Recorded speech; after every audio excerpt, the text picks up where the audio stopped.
The older brother was once a fearsome school bully, while the younger brother suffered bullying every single day. And in the end, he was even driven to jump from a building and kill himself, just to support his younger brother's education. Cheolim chose to drop out 3 years ago.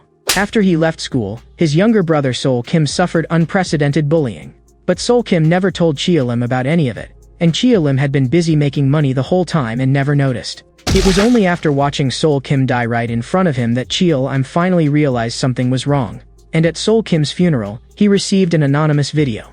The content of the video was footage of Sol Kim being bullied. As Cheolim watched Sol Kim in the video, his eyes nearly split with rage. He completely lost control, because both Cheolim and Sol Kim were orphans who had grown up in an orphanage. They had grown up in an orphanage, and because Cheolim was born with a pair of blue eyes, all the other children treated him like a freak.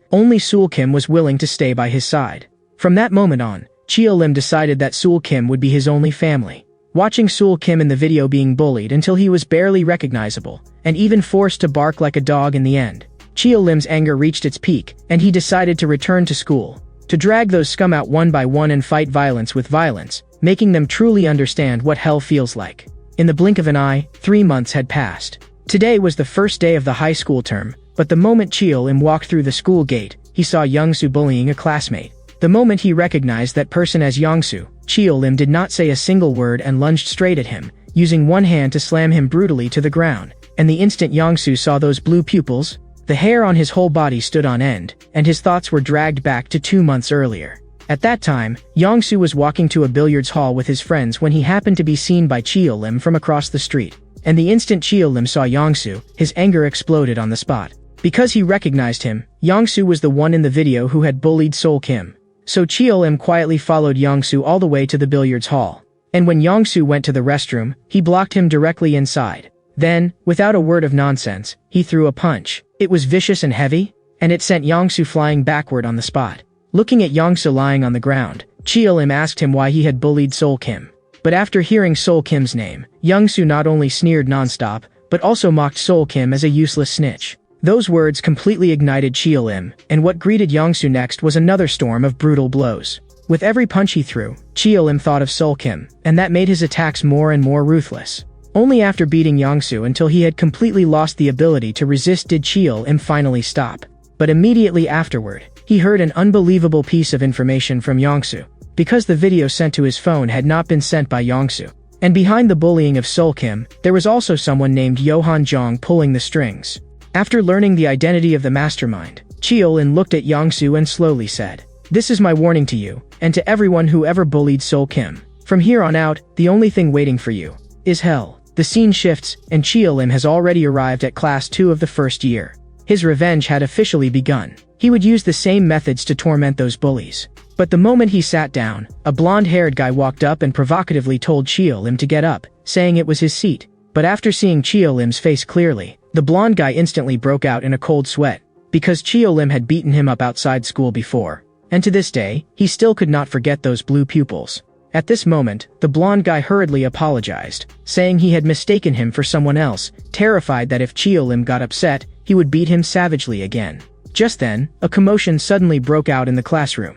One student was being bullied by his classmates. Looking at the terrified expression on that student's face, Cheolim could not help but think of Sol Kim. So he directly said to the blonde guy, "Go stop him." Hearing Cheolim's words, the blonde guy was completely dumbfounded. Although he was unwilling, he did not dare refuse at all and could only stiffly walk over. Judging by the way the other side reacted to the blonde guy's attempt to stop them, they clearly did not care at all. And the blonde guy was obviously afraid of them. Even after they started hitting him, he still did not dare fight back, and in the end, he was actually lifted into the air by the throat. Seeing this, Cheolim decisively made his move. His fist shot straight toward the man's face, and the tremendous force instantly made blood pour from his nose.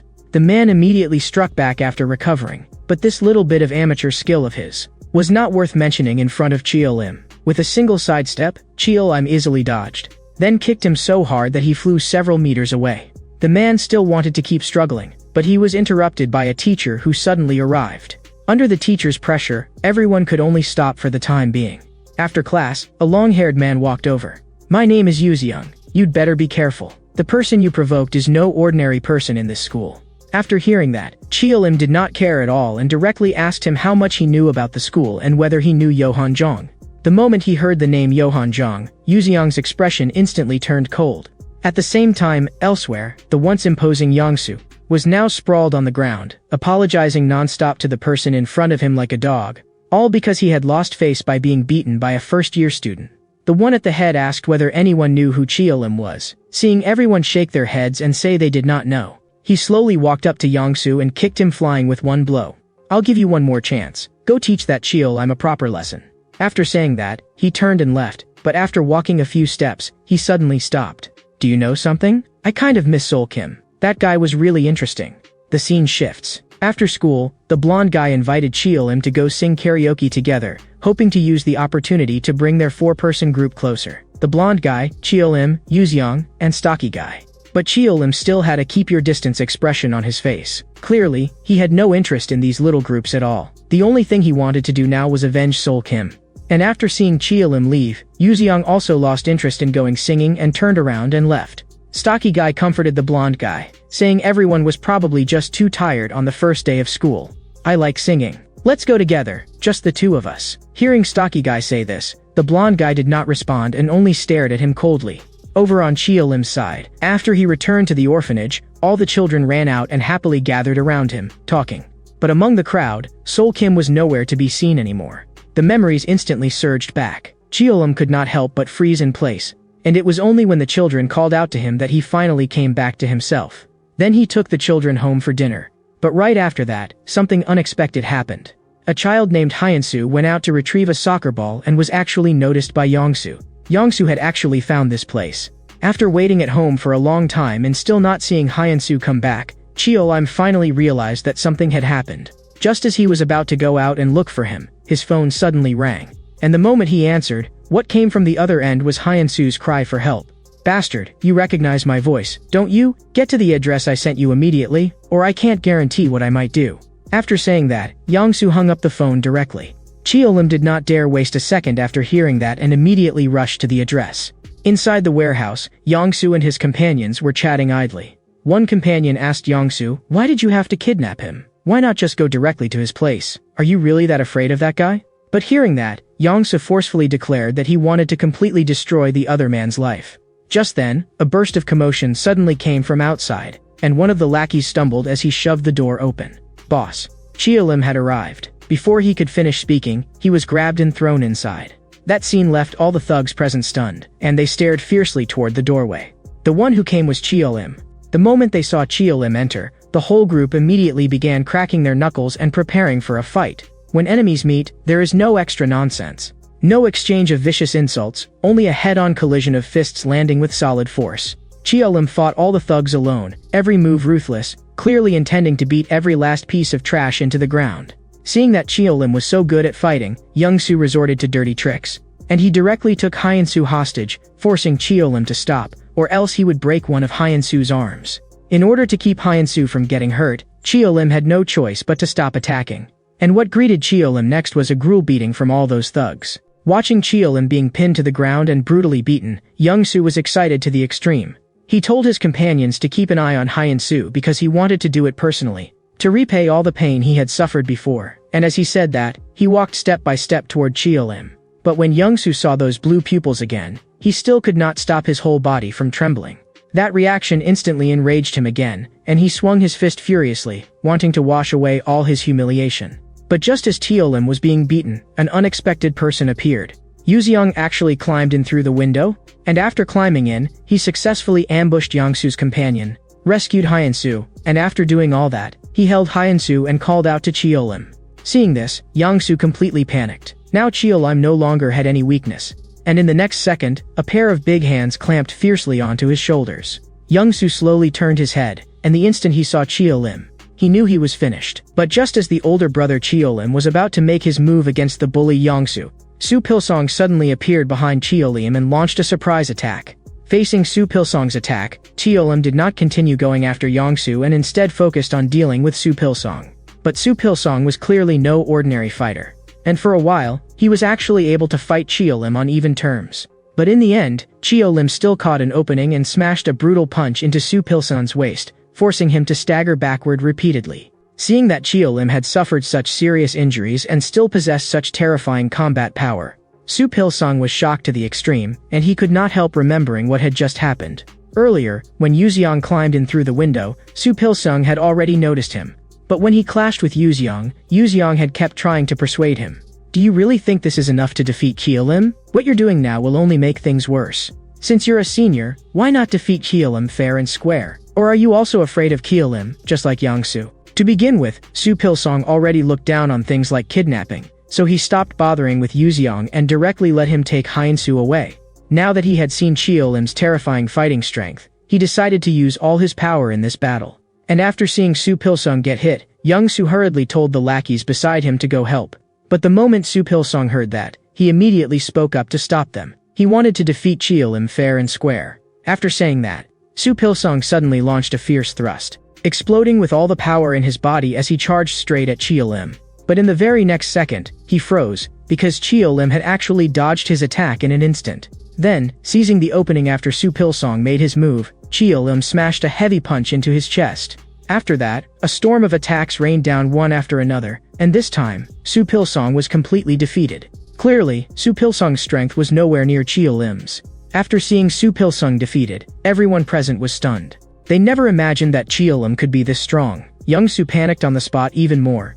And as he watched Kyo-lim walk toward him step by step, he turned and ran in terror. But because he was too flustered, he lost his footing and crashed heavily to the ground. As Kyo-lim planted one foot on him, Young-soo began begging frantically for mercy, hoping Kyo-lim would spare him, but there was no way Kyo-lim would let him go. Then came a sharp crack, and Young-soo's arm was brutally snapped in two. That scene directly scared everyone behind them completely senseless. After dealing with everyone, Kyo-lim slowly walked out of the warehouse, and Yuzeong was standing right outside. After learning that Hyein-soo had already been sent back to the orphanage, Kyo-lim asked him how he had known about this place. Yuzeong replied mysteriously that someone had told him, but he did not know who that person was either. However, that person was probably very close to Sol Kim. And after returning to the orphanage, Kyo-lim suddenly discovered that a classmate had come to the yard. This person was the very one who had tipped Yuzeong off. Kyo-lim directly asked who he really was and why he was helping him.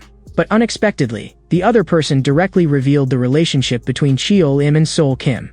Hearing him calmly say those things, Kyo-lim instantly became agitated and suddenly grabbed him by the collar. Who exactly are you? Actually, I'm the same as you, but I wasn't able to help Sol Kim. My name is Baek-sung Hyein, and I'm Sol Kim's friend. The reason I know this place is because Sol Kim brought me here before. At the time, you were at work, so you didn't see me. I saw you in a photograph, remembered your face, and then today, on my way home after school, I saw you. I was about to go find you, but then I saw Hyein-soo being dragged away, so I went to get that guy for help. After hearing Baek-sung Hyeon's explanation, Kyo-lim finally let down his guard and asked what exactly Sol Kim had gone through at school.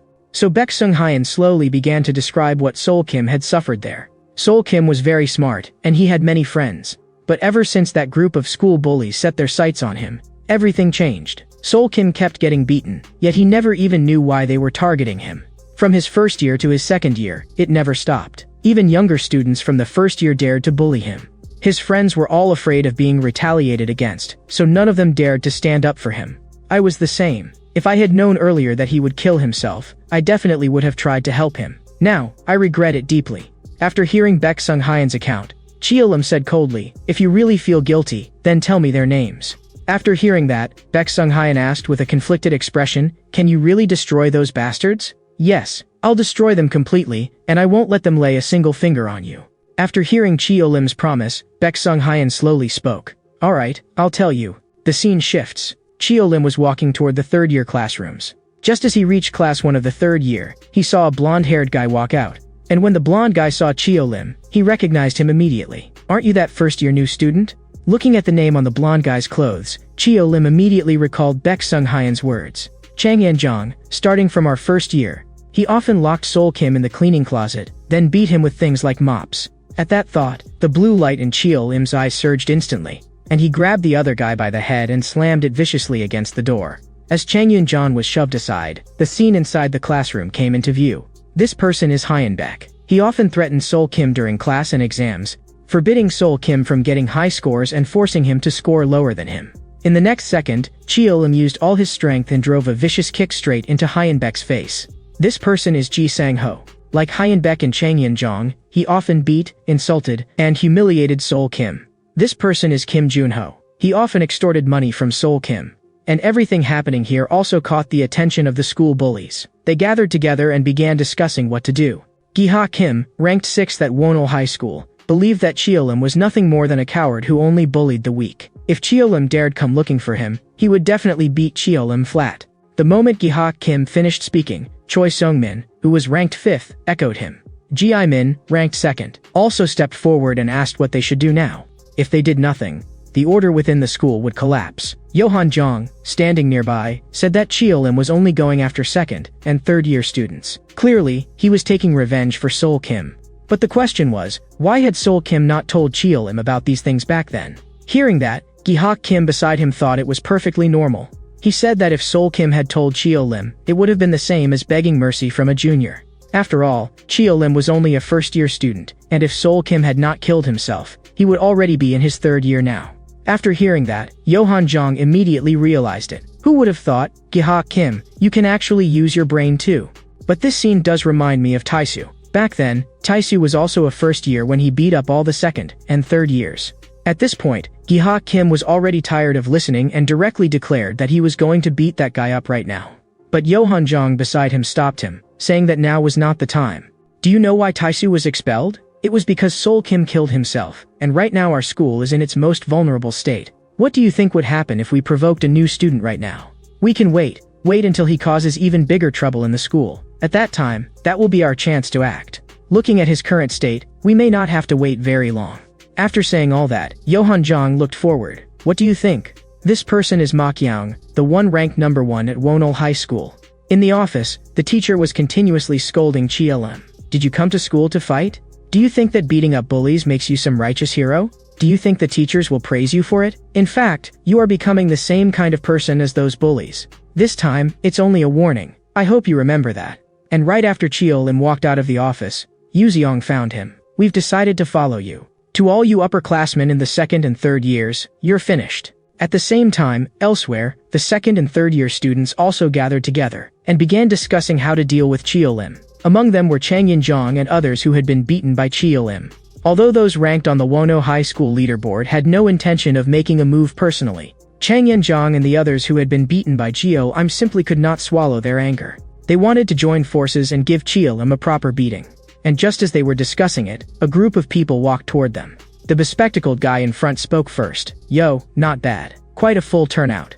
Seeing this group of first-year students led by the bespectacled guy, the people on the other side clearly did not take them seriously at all. What are you here for? If you came to greet us, then you'd better bow a little lower. The bespectacled guy looked disdainful. Don't think that just because you've had a few more bowls of rice cake soup, you've earned our respect. In Korea, people drink rice cake soup every Lunar New Year, so having had a few more bowls means you're a few years older. As he said that, the bespectacled guy led his people toward them. Was it that bastard Cheolim who told you to do this? No. Actually, we're just doing what we should be doing.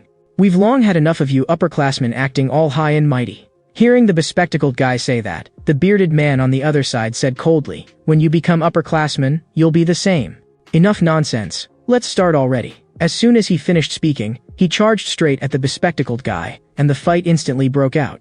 Meanwhile, elsewhere, Yuzeong had also led his people into action. Watching the scene descend completely into chaos, Cheng Yin-jong could not help asking, should we go help them? But Hyenbek said, we'd better not. If we help them, we'll definitely get dragged into it too. And judging from the numbers, it's only a matter of time before the 2nd years lose. That's true, but right now I really do want to see that bastard Cheolim's face again. Just thinking about what happened yesterday makes my blood boil. I'm certain that Cheolim came here to avenge Sol Kim. Listening to him, Cheng Yin-jong could not help laughing. So it was that brat. Just thinking about the time we measured his decibels makes me feel great. But at that moment, Chang Yin-jong turned his head and happened to see Cheolim walking this way. And those soul-piercing blue pupils once again entered his sight. Chang Yin-jong slowly walked down the stairs. I was wondering yesterday why you were acting so strangely. So it turns out you want to avenge Sol Kim. But do you think there's still any meaning in what you're doing now? Sol Kim is already dead. I know you're angry. When my toy gets broken, I get angry too. But can doing this bring him back to life? And after saying that, Chang Yin-jong burst forward and lunged straight at Cheolim. Even at this moment, he still believed that he had only been careless yesterday and that otherwise he definitely could have beaten Cheolim. But that thought did not last long before Cheolim's fist mercilessly shattered it. His fists came down like a storm, each blow heavy enough to rattle his bones. Feeling the intense pain surging through his body, he even wanted to play dead on the spot. But Chio-lim pinned him down so tightly that he could not escape even if he wanted to. It was obvious that what Chang In-jong had just said had completely ignited Chio-lim's fury. Seeing that Chang In-jong was nearly being beaten to death, Hyun-baek hurriedly spoke up to stop him. "Aren't you going to back off? You need to know when to stop. You need to understand your place, you first-year punk." But just as Chio-lim's fist was about to come down, it was suddenly stopped by the long-haired man at the side. "Don't get too worked up. How about I measure your decibels too?" The battle on the first-year student side had already ended.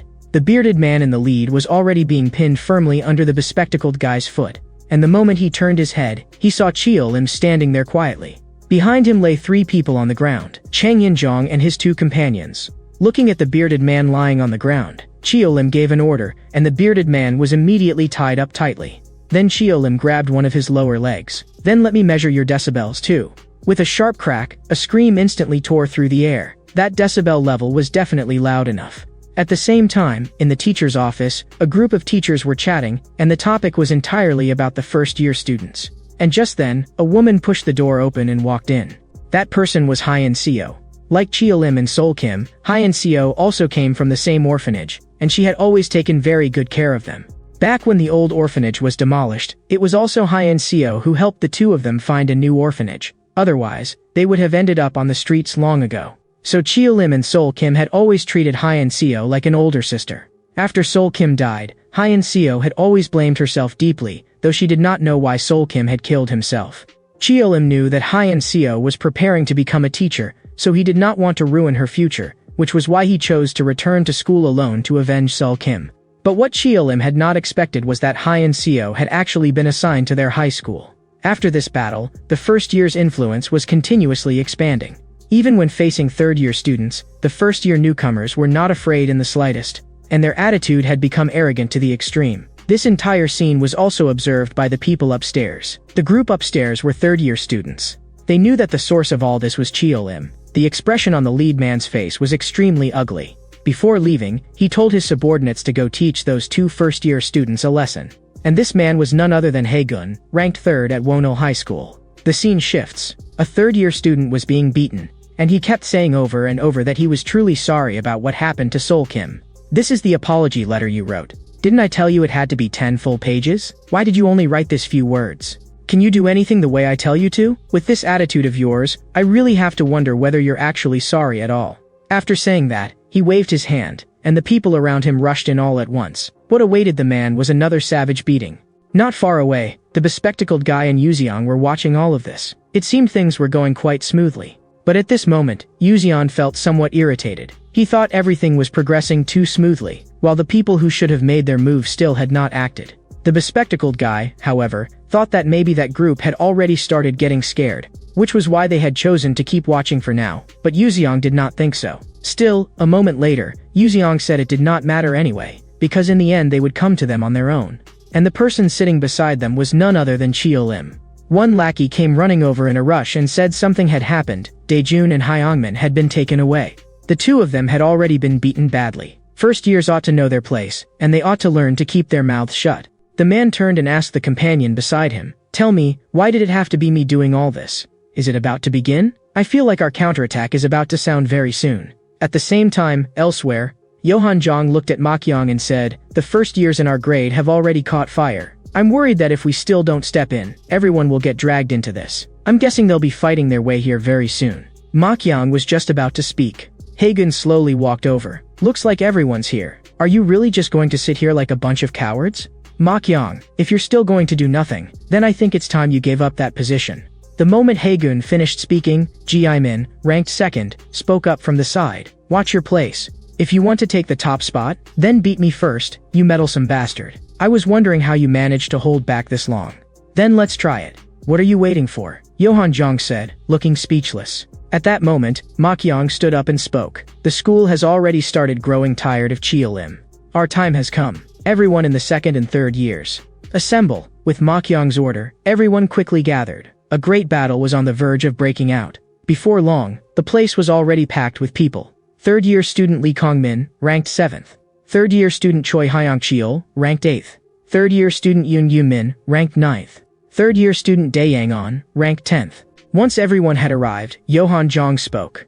Everyone, quiet down. The reason I called you all here is that the school has been in complete chaos lately. If this keeps going, order will definitely collapse. Ever since Cheolim came, the first-year students have been like mad dogs. The trouble they've caused has been even worse than what we upperclassmen have done, and the teachers are already struggling to keep it under control. So from this moment on, we'll be the ones to discipline them. On the other side, Yuziang went to the infirmary to visit Daejun and Hyungmin, who had been beaten up. Daejun spoke with a downcast expression. Are we really doing the right thing? Hearing Daejun's words, the bespectacled guy beside him spoke up. You got beaten once, and now you're scared? No, it's just that I feel like this whole thing isn't going to be easy at all. Even second-year Suyang can beat me, and the third years haven't even entered the fight yet. As Yuziang listened to Daejun, he seemed to be thinking about something. Then he said to the others, I'm leaving first. I need to go discuss something with Cheolim. But the bespectacled guy beside him suddenly spoke up. Why are you following Cheolim? All of us are following Cheolim because we trust you. Now I want to know, why are you following him? But faced with the bespectacled guy's questioning, Yuziang only replied calmly that he just thought it would be interesting. In class 2 of the first year, looking at the group gathered around Cheolim, the blonde-haired guy felt his scalp go numb. Even now, he still had not figured out what was going on. After freezing for a moment, he forced a smile onto his face. You've really become popular lately, as your very first best friend at Wano High School. I'm proud of you. The lackeys around them had no time to pay attention to him. Instead, they all stared fixedly at Cheolim, because they had already heard that the third years had held a meeting. That meant those people were about to begin their counterattack. All of them wanted to hear what Cheolim planned to do. The classroom door was suddenly shoved open, and a group of people walked in without the slightest restraint. So this is where you all were. I've been looking for you for quite a while. But looking at the aggressive group on the other side, the people around Cheolim were not afraid in the slightest. Neither side wasted a single word on nonsense. The fight exploded immediately. Cheolim also did not hesitate for even a moment and decisively charged in. And after fighting his way out into the hallway, a figure slowly stepped forward. The one who had come was none other than Yohan Jong. A real war had finally begun. Looking at Cheolim as he appeared, Yohan Jong let out a cold laugh and said, Those blue eyes of yours really are hard to forget. Looks like your revenge plan has been going pretty well, huh? Don't glare at me like that. If you scare me so badly that I piss myself, are you going to buy me diapers? Speaking of that, I've seen Sol Kim piss himself before too. The scene shifts back to 3 months earlier. Sol Kim had once been cornered in the bathroom by Yohan Jong and his group, and they actually forced Sol Kim to relieve himself in a plastic basin in front of everyone. After it was over, they even wanted to record the whole scene on their phones. Seeing that Sol Kim refused to do it, Yohan Jong said with contempt, At least this is better than getting beaten. At that moment, all that remained in Sol Kim was humiliation and despair. He wanted to resist, but he simply did not have the courage. Seeing that Sol Kim still had not moved, Yohan Jong finally lost patience. With just a glance from him, the thugs behind him immediately understood and forcibly pinned Sol Kim down, then began pouring something into his mouth. The urge to urinate, which he had already been barely holding back, completely slipped out of control at that moment, and a large patch of Sol Kim's pants was instantly soaked. Yohan Jong was thrilled and immediately took out his phone and started filming like crazy. The scene returns to the present, and Yohan Jong is still provoking him non-stop. What do you think of that video? Do you like it? If you do, I can send you the rest of it too. So it turned out that the person who had sent that video to Cheolim back then was Yohan Jong. At this moment, Cheolim's rage finally spiraled completely out of control, surging straight to his head. He suddenly rushed forward and lunged directly at Yohan Jong. But looking at Cheolim charging toward him, Yohan Jong appeared unusually relaxed. You look pretty scary right now, but I'm not good at fighting, so I'll let someone else play with you. As soon as Yohan Jong finished speaking, Gi-ha Kim suddenly rushed out from the side. The two instantly became entangled in combat, and as Gi-ha Kim fought, he kept spewing trash talk. However, as the person ranked 6th in Wonol High School, Gi-ha Kim's fighting ability was indeed not weak. For a moment, Cheolim was actually unable to gain the upper hand against Gi-ha Kim. Looks like you're nothing special either. Just like that useless Sol Kim, all you do is tide. Gi-ha Kim was so arrogant that he even turned around to show off to Yohan Jong. But at the very instant he turned back, Cheolim had already appeared behind him. By the time Gi-ha Kim reacted, it was too late. He could only watch helplessly as Cheolim's fist grew larger and larger before his eyes, before crashing heavily into his face. The tremendous force instantly blasted Gi-ha Kim away, and his body even slid several meters across the ground. His body slid several meters across the floor, yet even while lying there, Gi-ha Kim still talked tough, saying that this was more like it. Chiolim gave him no chance at all. He pressed the attack immediately and drove another brutal kick into him, completely destroying Gahak Kim's ability to resist. After dealing with Gahak Kim, Chiolim walked toward Johan Jong step by step. Watching Chiolim draw closer and closer, Johan Jong showed no panic on his face, but inside he had already started to lose his nerve. He decisively raised both hands. "If I surrender, will you spare my life?" But there was no way Chiolim could let him go. What he had done to Sol Kim was absolutely unforgivable. The moment Chiolim thought about the suffering Sol Kim had endured, his hand began tightening uncontrollably, and the enormous force instantly left Johan Jong unable to breathe. At that moment, someone unexpected appeared. Chiolim's older sister, Ha Yun-seo, suddenly came to the hallway. When he saw Ha Yun-seo appear so suddenly, Chiolim froze. But before he could say anything, a gust of force suddenly came from behind him. Gahak Kim, who had just been knocked down, suddenly lunged from behind. And before Chiolim could react, Gahak Kim smashed a heavy punch straight into his face. The tremendous force sent Chiolim flying several meters. Ha Yun-seo hurried over to check on him, wanting to ask what had happened. But Gahak Kim's attack was already crashing down again. His size 42 foot came stomping down heavily toward them. Luckily, Chiolim moved fast enough and narrowly avoided the blow. Chiolim seized the opportunity and delivered an upward kick, slamming it hard into Gahak Kim's chin. The chin is packed with nerves, and that kick instantly left Gahak Kim dizzy and disoriented. Seizing the moment, Chiolim clenched his fist and prepared to continue attacking. But Ha Yun-seo suddenly called out from behind him. What Ha Yun-seo hated most was violence. Ever since they were little, Ha Yun-seo had always told Chiolim that violence could not solve anything. Hearing Ha Yun-seo's words, Chiolim hesitated. He had always treated Ha Yun-seo like an older sister, so there was no way he could ignore her. But reality gave him no time to think. Gahak Kim, who had just regained his senses, took advantage of that opening and smashed another punch hard into Chiolim's face. Seeing blood pouring from Chiolim's nose, Ha Yun-seo hurriedly tried to rush over, but another figure was even faster. The one who arrived was Yuzeong, who had come belatedly. Yuzeong managed to block Gahak Kim's attack in time. At this moment, Johan Jong suddenly spoke from the side. "We shouldn't behave like this in front of a teacher. We just wanted to discipline them a little. The first-year students have been causing trouble lately, and that's something you know too, teacher." And just like that, this disturbance was temporarily calmed down.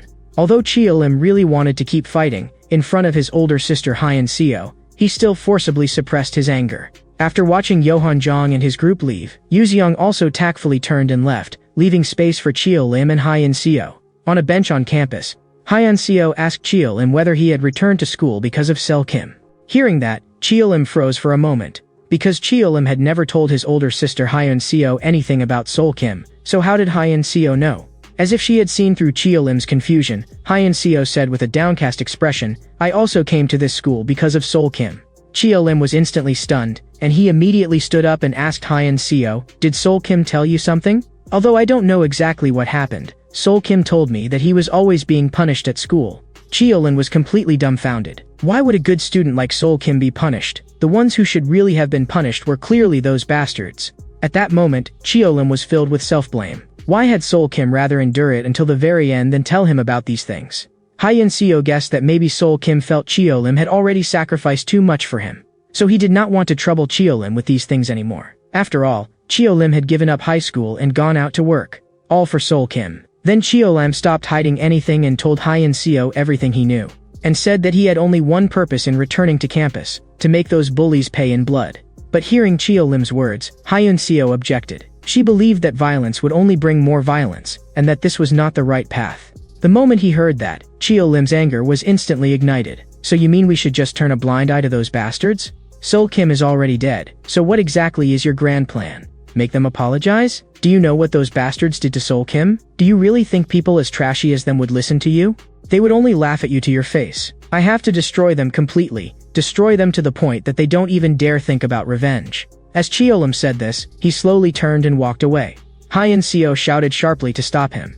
"I know you're in pain right now, but we can't let another student become like Sol Kim. I came here to help more students like Sol Kim, and do you really think Sol Kim would want you to do this? Please, Chiolim. Can't you trust me just this once?" But everything they had just said was overheard by Baek Sung-hyun nearby, and by Yuzeong standing behind Baek Sung-hyun. A crisis of trust was quietly spreading through their group. After talking with his older sister Ha Yun-seo, Chiolim walked alone across the campus. His mind could not help drifting back to his middle school days. Back then, because he got into a fight, the school had summoned a guardian, and after Hyun Seo rushed over, she was actually slapped by the other party. At that moment, the instant he saw the other side make a move, Cheolim completely exploded. The other side had clearly provoked him first, and he had only been acting in self-defense, so why was Hyun Seo the one who ended up hurt? He charged forward on the spot, wanting to get even for Hyun Seo, but his older sister Hyun Seo held him back tightly. That was the first time Cheolim had personally watched his sister endure that kind of humiliation because of him. And it was from that moment on that Cheolim swore he would never again let his older sister Hyun Seo suffer any insult. Then, over the 3 years of middle school, Cheolim built up his reputation step by step and became the boss no one in the entire school dared provoke. Thinking of this, Cheolim's expression darkened completely. Meanwhile, elsewhere, the core first-year members were gathered in Class 2 of the first year discussing countermeasures and thinking about how to deal with the upperclassmen's retaliation. The bespectacled guy suggested ending things quickly and taking the initiative to lead people into a counterattack before the upperclassmen could make the first move. The moment he finished saying that, Cheolim walked in. After seeing Cheolim come in, the bespectacled guy immediately asked what exactly he meant. But no one expected that Cheolim would suddenly say that he was withdrawing, and that from now on, his affairs had nothing to do with them anymore. Haesong was instantly filled with anger. Do you think you can accomplish all this by yourself? Just as Haesong was about to rush up and question Cheolim, Yuzeong stopped him. Yuzeong told them to go back first, saying he would ask about the situation himself. After Yuzeong spoke, Haesong and the bespectacled guy could only leave first. After everyone left, Yuzeong asked Cheolim what had happened. Are you not planning to take revenge anymore, or does this have something to do with that teacher? But Cheolim did not want to explain too much. He only told Yuzeong not to get involved anymore either. Do you think the current situation is still that simple? I don't know what you're really thinking, but this matter is no longer as simple as you think.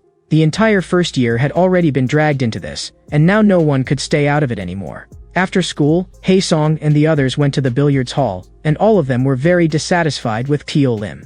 It was clearly because Cheolim needed help in the first place that they had gathered together, so how could he just say he was quitting and be done with it? They even felt that Cheolim was scared. The bespectacled guy's group was also gathered together discussing this matter. Although the bespectacled guy did not say it openly, he really did have doubts in his heart about what Cheolim had done. Elsewhere, the two red-haired guys in the convenience store were also discussing this. The red-haired one told his companion that he had heard Cheolim's name before at another school. Back then, Cheolim had once been the boss of that school, and at that time Cheolim had even been his upperclassman, though he did not know whether it was the same person. The red-haired one also said that no matter whether Cheolim wanted to quit now or not, he would see this through to the end. The two planned to go talk to the various first-year leaders next week, gather everyone together, and catch the other side off guard. But just as the two red-haired guys were talking, a group of upperclassmen suddenly blocked their way. No need to wait until next week. We can have a good talk right now. Meanwhile, at the billiards hall, Haesong and the other two were also surrounded by a group of upperclassmen. The same thing was happening to the three with the bespectacled guy. All of the first year's leading figures were approached at the same time, and the bespectacled guy and his companion were already close to collapsing just from facing Suyang alone. The bespectacled guy's glasses were knocked clean off. I heard you were the ones who stirred up this whole mess, so I was actually looking forward to it, but the result is very disappointing. Do you really think this is enough to beat the second and third years? The unconvinced bespectacled guy still wanted to fight back, but in the face of Suyang's absolute strength, everything was like an ant trying to shake a tree. Before long, the bespectacled guy and his companion were both beaten to the ground by Suyang. As for the other person, Yang Ho, he had already run away right at the beginning of the fight, and after escaping, the first person he contacted was Yuzeong. After learning the news, Yuzeong did not dare waste even a second and immediately rushed over. After seeing Yang Ho, Yuzeong immediately pressed him about what had happened. Yang Ho told Yuzeong everything about Suyang attacking them, and also said that he had tried contacting the others as well, but he could not reach anyone at all, so presumably the others had all been beaten too. After figuring out the situation, Yang Ho took Yuzeong to the scene. By then the fight was already over, and the bespectacled guy and the other one were lying on the ground covered in injuries. Looking at Jonghan, Yang Ho said guiltily, "I'm sorry. I ran away just now." But Jonghan did not blame him, because at that time someone had to go notify Yuzeong. At that moment, Jonghan suddenly said, "How about we just apologize to them and quietly end this fight? They're really too strong." It seemed that this attack had completely scared Jonghan. After hearing that, Yuzeong said, "Do you think that if we apologize, they'll really let us go?" But Jonghan felt that if we apologize, at least they'll stop. Otherwise, if this keeps going, our school lives will only become more and more miserable. At that moment, the bespectacled guy asked Yuziang, what exactly is going on with Chio-lim? Is he really planning to stand by and do nothing? After hearing this, Yuziang did not answer. He only told the bespectacled guy, go to the hospital first and get your wounds treated. We'll talk about everything else later. The next day, the first-year students were all privately talking about what had happened yesterday. And every bit of it was heard clearly by Chio-lim as he passed by. After walking into the classroom, Chio-lim saw at a glance that Yuziang was sitting in his seat. And after seeing Chio-lim come in, Yuziang spoke directly, saying that everyone else had already been beaten, and that the upperclassmen's next target would most likely be them. But after hearing that, Chio-lim showed no reaction at all. Yuziang could not hold it in anymore, and suddenly stood up. We can go find the second and third-year upperclassmen right now. We don't even need anyone else. Just the two of us are enough. Hearing that, Chio-lim was a little puzzled. Didn't you say that you didn't want to take part in a gamble with no chance of winning? Why have you changed now? I did say that, but the Chio-lim from that other place would never have cared about something like this. Chio-lim was clearly stunned. The fact that Yuziang said this meant he knew about Chio-lim's past. Just as he was about to press Yuziang on who he really was, a voice suddenly interrupted him. Haesong and the red-haired guy had arrived. They were already prepared to go find those upperclassmen and take revenge. Not long before that, Yohan Jong had first asked his subordinate how things were going. The subordinate said that the message had already been delivered, and that the first years would go deal with Chio-lim. But when he heard that, Gi-hak Kim beside him immediately asked Yohan Jong what exactly he was trying to do. Yohan Jong said it was nothing. He had only sent people to deliver a message to the first years. If they still wanted to keep staying at this school, they had to get rid of Chio-lim first. Besides, he had never expected to bring Chio-lim down in one shot anyway, but that guy had one fatal weakness. And that was his older sister, Ha-Yun-seo. Elsewhere, Chio-lim and Yuziang followed Haesong outside. Looking at Yuziang, Haesong said, Yuziang, if we want to keep surviving here, then we have to teach Chio-lim a lesson first. That's what the upperclassmen want. Hearing that, Yuziang froze for a moment. So this is why you called everyone here? That's right, Chio-lim started all of this in the first place, but now even he himself doesn't want to continue. Come here, Yuziang. You should stand with us. There's no need for you to ruin your school life for someone you barely even know. Seeing that Yuziang was still hesitating, Haesong continued, actually, there's another way. That is, Chio-lim can go deal with those upperclassmen right now. If he does that, everything will end. Chio-lim spoke calmly. I already said it. I won't repeat the same thing a second time. Think whatever you want. As soon as those words came out, Haesong slowly pulled his hand out of his pocket. Then it's time for us to teach you a lesson too. As soon as he finished speaking, everyone charged at Chio-lim together. Ha-Yun-seo was teaching class 3 to 4. Looking at Ha-Yun-seo on the platform, Yohan Jong and Gi-hak Kim were still whispering below. Gi-hak Kim was a little confused. They were obviously siblings. So why were their last names different? After hearing that, Yohan Jong looked at him like he was an idiot. Chio-lim was an orphan, so of course he had no direct relatives. She was probably not his real older sister. She was probably more like an adoptive older sister. Gi-hak Kim finally understood, and then he said carelessly, then I kind of want to ask her out. After hearing that, Yohan Jong showed a wicked smile and directly egged him on. Encouraged by that, Gi-hak Kim actually stood up. Teacher, I have a question. Would you like to go out with me? The moment he said that, the entire room instantly fell silent, and Ha-Yun-seo froze too, asking Gi-hak Kim in disbelief what he had just said. After hearing that, Gi-hak Kim actually continued, if you're single right now, you could consider dating me. Hearing that again, Ha-Yun-seo was so angry she was almost about to explode, but she still suppressed her emotions and said, in class, I only answer questions related to the lesson.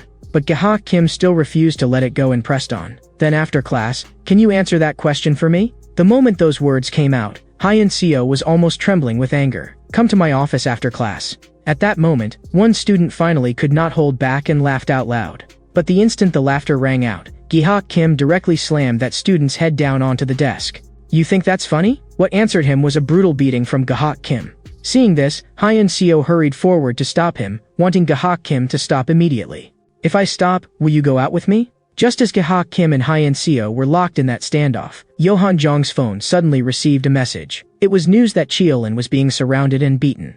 The scene shifts to Chio-lim's side. Looking at Chio-lim lying on the ground, Yuziang said, why aren't you fighting back? Chio-lim did not answer, and Yuziang continued. Is it because of your sister? She only said one sentence. And now you're going to live like a coward? Chio-lim stared at Yuziang and asked how he knew Ha-Yun-seo was his sister. How could I not know? We went to the same middle school. I was your junior. You may not remember me anymore, but in that school, there wasn't a single person who didn't know you. When you first enrolled, you beat all the upperclassmen and took control of the entire school. Back then, you were a legend in that school. Actually, I don't really care whether you take revenge for Sol Kim or not. I just want to see that powerful Cheol-im become the way he used to be once again. Seeing that Cheol-im still refused to fight back, Yuzeong angrily demanded, "Are you really not going to avenge Sol Kim? If we do nothing now, then after those third-year upperclassmen graduate, they'll never be punished." But after hearing all of this, Cheol-im's face still showed no reaction at all, and he simply walked outward step by step. He kept walking outward step by step, and Yuzeong shouted at his back, "It was because of those people that the most important person in your life died. Isn't avenging Sol Kim the reason you came back to school?" Cheol-im's footsteps finally paused for a moment, and then he said word by word, "You're right. Sol Kim was the most important person in my life, but the second most important person is still alive. I don't know what exactly you expect me to become, but I'm no longer the Cheol-im I was in middle school." After saying that, Cheol-im did not stop again and simply turned and left. Watching Cheol-im's departing back, Yuzeong's thoughts could not help returning to those middle school days. At that time, he was still only a first-year middle school student. In order to take a shortcut to school, he and a classmate accidentally wandered deep into an alley, and there they unexpectedly ran into a group of high school thugs. The moment he saw that group of thugs, his classmate immediately sensed trouble. After shouting "Run," he turned around and fled desperately. But because he was running too fast, he accidentally crashed into a man. That man happened to be holding a cup of coffee, and it spilled all over him on the spot. That instantly enraged the man. And unsurprisingly, what awaited him next was a savage beating. Even Yuzeong beside him could not escape it. The leader in red grabbed Yuzeong harshly by the hair. He did not like Yuzeong's hairstyle and wanted to cut it off with scissors on the spot. But after asking around, it turned out no one nearby had scissors. Just when it seemed the matter might end there, one of the thugs actually suggested using a lighter to burn off Yuzeong's hair. The man in red immediately showed an excited smile when he heard that. Yuzeong was shocked and furious. Of course he wanted to fight back, but he was no match for this group of thugs at all. Just when he was almost completely in despair, Cheol-im also happened to walk into the alley and just happened to catch these school bullies picking on Yuzeong. And the moment he saw Yuzeong's school uniform, Cheol-im immediately realized that Yuzeong was a student from his own school. But seeing Cheol-im and another person walk over without the slightest fear, one of the thugs immediately stepped up with a hostile expression. "Do you know what kind of place this is?" After hearing that, the red-haired guy was not intimidated in the slightest. "I'd like to know too. Where exactly are we right now?" Seeing how arrogant Cheol-im and the other guy looked, the other side could not be bothered to waste words and charged all at once. But Cheol-im and the other guy only got more excited and rushed straight at them. During the fight, they even casually made a bet on who could knock down more people. As a famous figure at school, there had originally been no one who did not know Cheol-im. Of course Yuzeong recognized him too, and at that moment, the image of Cheol-im was carved deeply into Yuzeong's mind. From that day on, Yuzeong secretly swore to himself that he would definitely become stronger, and that one day he would stand proudly by Cheol-im's side. And as expected, there was no surprise at all. This group was simply no match for Cheol-im, and before long, all of them had been beaten to the ground. The scene returns to the present. Yuzeong was sitting alone on campus, and all that kept echoing in his mind were Cheol-im's words from earlier. Third-year Suyong suddenly walked over to him. "As a student, you really shouldn't be skipping class right now." It was obvious that the few of them had come with bad intentions. Looking at Suyong and the other two appearing before him, Yuzeong was puzzled, but before he could speak, Suyong spoke first. "Didn't we have a deal? As long as you made a move against Cheol-im, we would let you go. So, did you do it?" Yuzeong looked disdainful. "Let me go? I think the older you get, the more nonsense you talk." Seeing that Yuzeong refused to stand on their side, Suyong continued, "Why do you have to protect a nobody like him? Do you really think that bastard Cheol-im has a chance to control the whole school? Don't think too highly of yourself. You'd better just follow us and peacefully enjoy your school life. You know what? I just happen to be in a really bad mood right now. So why don't I use the three of you to have a little fun?" At the same time, in the office, Hyun Seo called Kaha Kim and Yohan Jong over, and she demanded that they write an apology letter. Anyone who did something wrong should accept punishment, and Yohan Jong had to write one too. Looking at the apology letter in his hand, Yohan Jong seemed puzzled as to why he also had to write one. Hyun Seo said that was because Yohan Jong had also participated in the fight the day before yesterday. After hearing that, Yohan Jong seemed to understand something, and then he asked, "Then did Cheol-im write one?" The moment those words came out, Hyun Seo instantly fell silent. Gi-ha Kim chimed in from the side too, saying that they had only been disciplining Cheol-im that time, because Cheol-im often attacked upperclassmen. After saying that, Gi-ha Kim directly leaned close to Hyun-seo. Do you know Chia-lim? Looking at Hyun-seo's reaction, Yohan-jong slowly said, it seems teacher Hyun-seo really does know Chia-lim. If you know Chia-lim, then you must know Sol Kim too. At the mention of the name Sol Kim, Hyun-seo's whole body instantly tensed up. Even her fists unconsciously clenched. The two of you used to bully Sol Kim, didn't you? The two of you used to bully Sol Kim, didn't you? But after hearing that, Yohan-jong directly denied it, saying that at the time they had only been playing with Sol Kim, and that Sol Kim himself had been having fun too. Hyun-seo finally could not hold back anymore. She slammed the desk and stood up at once. What exactly did you do to him? But Yohan-jong still did not answer directly. Even if we really did do something, so what? Did you come to this school to avenge Sol Kim too? I'm a teacher. I didn't come here to avenge anyone. I only came to make sure that people like Sol Kim will never be bullied again. So the two of you had better be careful from now on. I'll record everything and then submit it to the disciplinary committee. But after hearing those words, Yohan-jong and Gi-ha Kim still remained disdainful and paid no attention at all to Hyun-seo's warning. We'll hand in the apology letter soon. Before leaving, Yohan-jong turned back and said, you can go talk to the principal about the disciplinary committee. I think my uncle should be able to give you plenty of advice. The scene shifts back to Yuzeong once more. Seeing that Yuzeong had finally made a move, Suyang said coldly, looks like you really are in a bad mood. The moment he finished speaking, Suyang suddenly lunged and fiercely charged at Yuzeong. The battle instantly erupted, but clearly, neither side was weak. After several exchanges, neither of them managed to gain the upper hand. I heard that you suddenly rose to fame in your second year of middle school and beat everyone senseless. You beat everyone up. Why are you helping Chia-lim? Did he get some kind of leverage on you? If that's really the case, tell me. I can help you destroy Chia-lim with your own hands. While Suyang kept yapping, Yuzeong seized an opening and drove a heavy punch into his stomach. Destroy Chia-lim? Do you really think you can do that? I'm embarrassed for you. I'm embarrassed for you. Yuzeong continued launching a fierce assault on Suyang. Scenes from the past also kept flashing through his mind. I forced myself to keep getting stronger just so I could get closer to Chia-lim. I will never allow Chia-lim to lose. Seeing Suyang's face covered in blood from the beating, the lackeys at the side finally could not hold back anymore. And with a roar, they charged straight in. Looking at the lackeys rushing toward him, Yuzeong's golden pupils instantly shone with a terrifying brightness. After successfully defeating Suyang and the other two, Yuzeong once again recalled the past. Back then, after saving Yuzeong, Chia-lim did not stay any longer and directly prepared to leave with the red-haired guy. But just as the two of them turned to go, Yuzeong shouted loudly to stop them, saying that he wanted to join them too. The red-haired guy did not answer immediately after hearing that, and instead turned to ask Chia-lim what he thought. Chia-lim carefully looked Yuzeong up and down once, said nothing at all, and simply turned and left. Looking at Chia-lim's departing back, Yuzeong could not help complaining, at least give me an answer before you leave.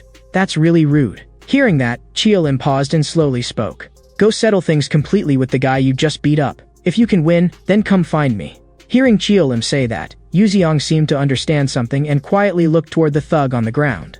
The scene pulls back to the present once again. Just as Yuzeong was still sunk in his memories, someone suddenly appeared behind him and delivered a vicious kick straight to Yuzeong's head. A vicious kick landed straight on Yuzeong's head, knocking him unconscious on the spot. You shouldn't have done that. The upperclassmen are going to be very angry. At the same time, in the office, Hyun-seo specially printed out some forms, which she planned to distribute to every class in hopes of identifying students who were being bullied. Hearing Hyun-seo's words, the teacher beside her sounded somewhat helpless. Teacher Hyun-seo, why do you insist on doing this? Our school has no such problem. If there really were, the students would definitely come to me. But Hyun-seo did not agree, because victims are often afraid of retaliation, so they do not dare go to teachers.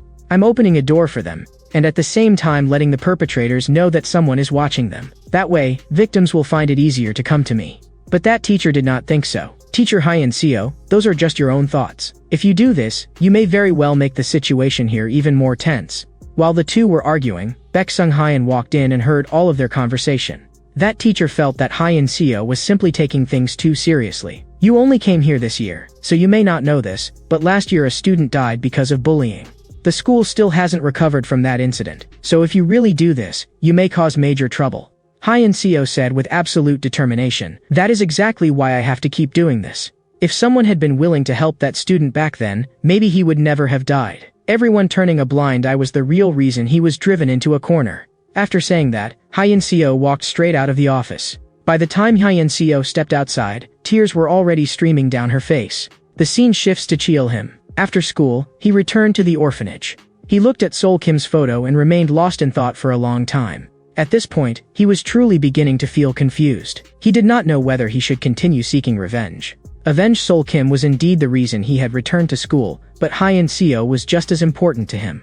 At that moment, a child pushed the door open and walked in. "Brother Cheol-lim, someone is here to see you." When that person walked in, Cheol-lim was visibly stunned. Cheol-lim was surprised, because the person who had come was the bespectacled guy. He had not expected him to be able to find this place. Looking at the bespectacled guy, Cheol-lim asked with a puzzled expression, "How did you find this place? How exactly did you find this place?" The bespectacled guy immediately said, "Yuzeong is in the hospital right now. He got into a fight with several second years. I came here to tell you that, and I don't think this is all your fault. Even though you dragged us into this matter, in the end, we were willing to do it ourselves. And the reason we made that decision was actually because of Yuzeong, not because of you. I don't know how you see him, but to us, Yuzeong is a very important friend. I'm not going to force you to fight those guys, but you can at least go to the hospital and see him." After saying that, the bespectacled guy turned and left. Cheol-lim thought for a long time, and in the end, he still went to the hospital. Then, he saw Yuzeong in the hospital room. At that moment, Yuzeong's injuries were not light at all. Several layers of bandages were wrapped around his head. Cheol-lim and Yuzeong went downstairs. Looking at Yuzeong, who had been beaten into that state, Cheol-lim felt uneasy. "I already told you not to get involved." "No, Cheol-lim, I was only doing what I had to do. The old you was really good to me. You were completely different from those school bully thugs. You were so strong that no one could ignore you. What you said to me always stayed in my heart, so I made up my mind that I had to become stronger. Not long after you said those things, I ran into that group again. That time, I was the one who called them out first, and I finally proved myself. But by the time I truly became stronger, you were already gone from the school. I asked around everywhere and finally found the orphanage where you lived. But when I went there, I didn't see you. Instead, I met Baek-sung Hyun. But I never expected that you would actually return to school again. But with things having turned out like this, maybe the best outcome would have been if you had never come back at all. Violence never truly disappears. If you see it, it hides underground. If you hear it, it retreats even farther. The more you try to eradicate it, the fiercer it becomes instead. Although I don't know what your sister will do in the end, I'm not optimistic about her. On the contrary, I think what your sister is doing now may very well enrage them completely. People only learn fear through pain. You know that better than anyone, don't you? The reason you became this strong in the first place was to suppress violence with even greater force, wasn't it? If you keep going like this, you may end up with even greater regrets. The moment he said that, Cheol-lim's expression changed immediately, and he hurriedly asked Yuzeong what exactly he meant. But Yuzeong had no intention of explaining further. "You'll know soon enough.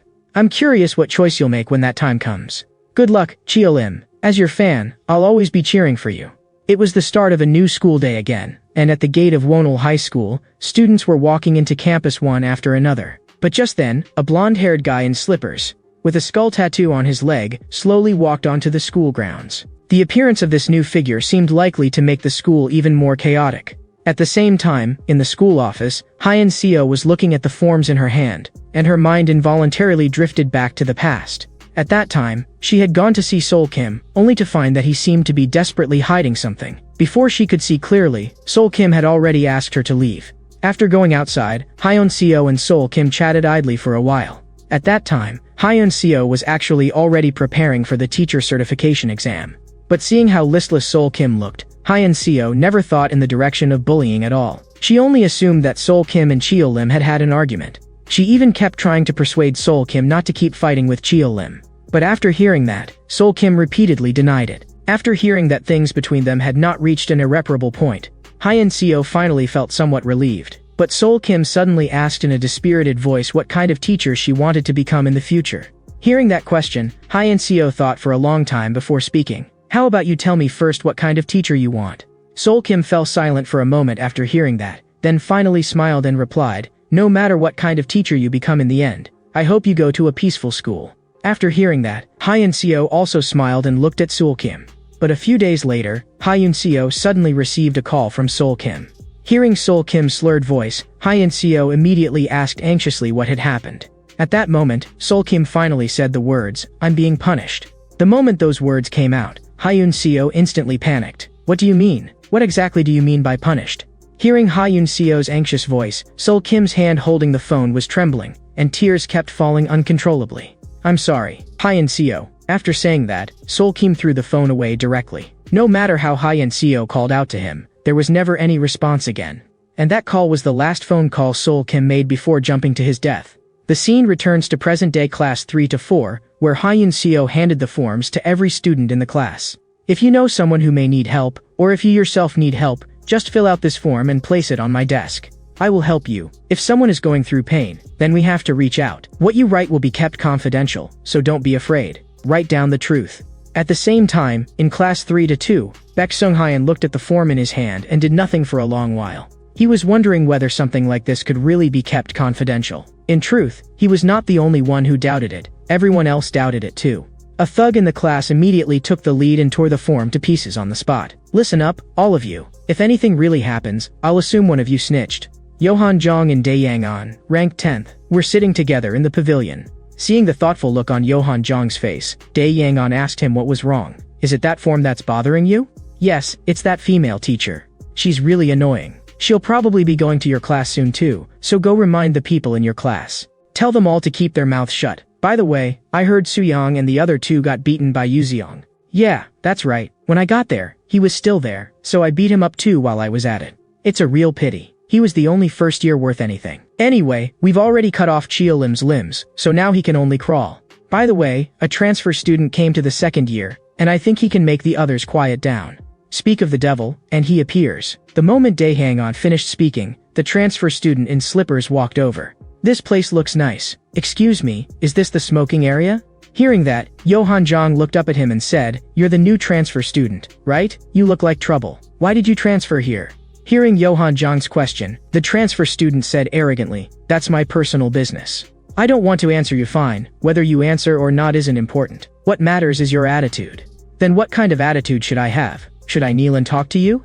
Though from the looks of it, you don't seem like that kind of person either. But if you want to stay at this school comfortably, then go bring me a first year named Cheo-lim. Beat him senseless right in front of me. And after that, no one will stop you from smoking wherever you want.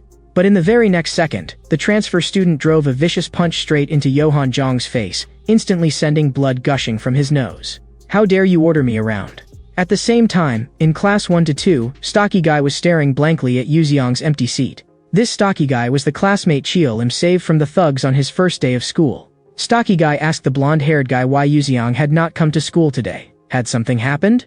But the blonde-haired guy said carelessly that a man sometimes needed to rebel once in a while. After saying that, the blonde-haired guy secretly glanced at Cheo-lim, clearly hoping to get some information from him. But at that moment, the blonde-haired guy also sensed that something was off about Cheo-lim. Over the past 2 days, Cheo-lim had been unusually quiet, as if he were really going through something. The blonde-haired guy began to calculate whether he should use this opportunity to get closer to Cheo-lim. If he could help him, maybe he could win Cheo-lim's favor. Clearly, the blonde-haired guy had been completely won over by Cheo-lim's strength. He wanted to get close to the strong, and now seemed to be the best opportunity. The more he thought about it, the more excited he became, and he decided to act immediately. But just as the blonde-haired guy was about to stand up, the classroom door was suddenly kicked open. Gi-hak Kim and the others had arrived. The moment Gi-hak Kim entered, he roared, Cheo-lim, you bastard, I might even have to transfer schools because of this, so today I'm definitely going to beat the hell out of you. Behind Gi-hak Kim was Lee Kong-min, ranked 7th at Wono High School. The scene shifts to Yohan Jong. After taking a punch from the transfer student, Yohan Jong was lying on the ground and still had not recovered for a long time.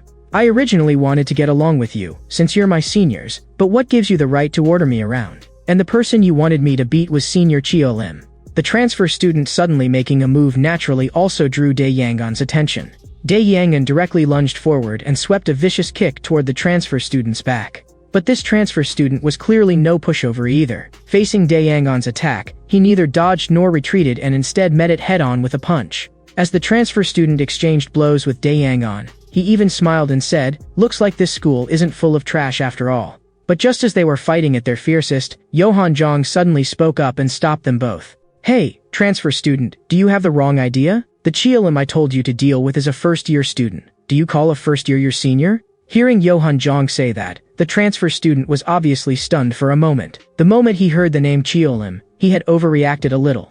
After finally understanding clearly, he scratched his head and said with a smile, Sorry, I thought that Cheo-lim was the Cheo-lim I know. That person is someone I respect. How about you hit me back now? But Yohan Jong did not take the matter to heart at all. enough nonsense. Just bring Cheolim here first. After hearing Yohan Jong's words, the transfer student immediately set off eagerly. And none of them knew that Cheolim really might know this transfer student. Cheolim now seemed truly isolated. Looking at the transfer student's departing figure, Dae Yangon looked puzzled. And you're just letting him go like that? Yohan Jong revealed a cold, sinister smile. Let's first see how he performs. It won't be too late to deal with him afterward. And by then, we can use even harsher methods. The scene shifts to class 1 to 2. Looking at the two people who had suddenly barged in, the blonde-haired guy immediately felt alarm bells going off in his head. He certainly did not dare provoke people like Gahak Kim. Don't just sit there glaring at me. Stand up and greet me properly. The blonde-haired guy thought Gahak Kim was talking to him. Seeing that, Gahak Kim directly told him to get lost, saying he was not the one he had come for. The moment he heard that, the blonde-haired guy immediately obeyed and slunk off to the side. At this moment, Gahak Kim walked toward Cheolim step by step. That older sister of yours is really giving me a headache. How should I put this? I like her. I originally just wanted to like her quietly, but she keeps handing out those declaration forms everywhere like flyers. But no matter what Gahak Kim said, Cheolim did not say a single word. His gaze simply remained locked tightly on him. That attitude completely enraged Gahak Kim. I'm talking to you, so why aren't you answering?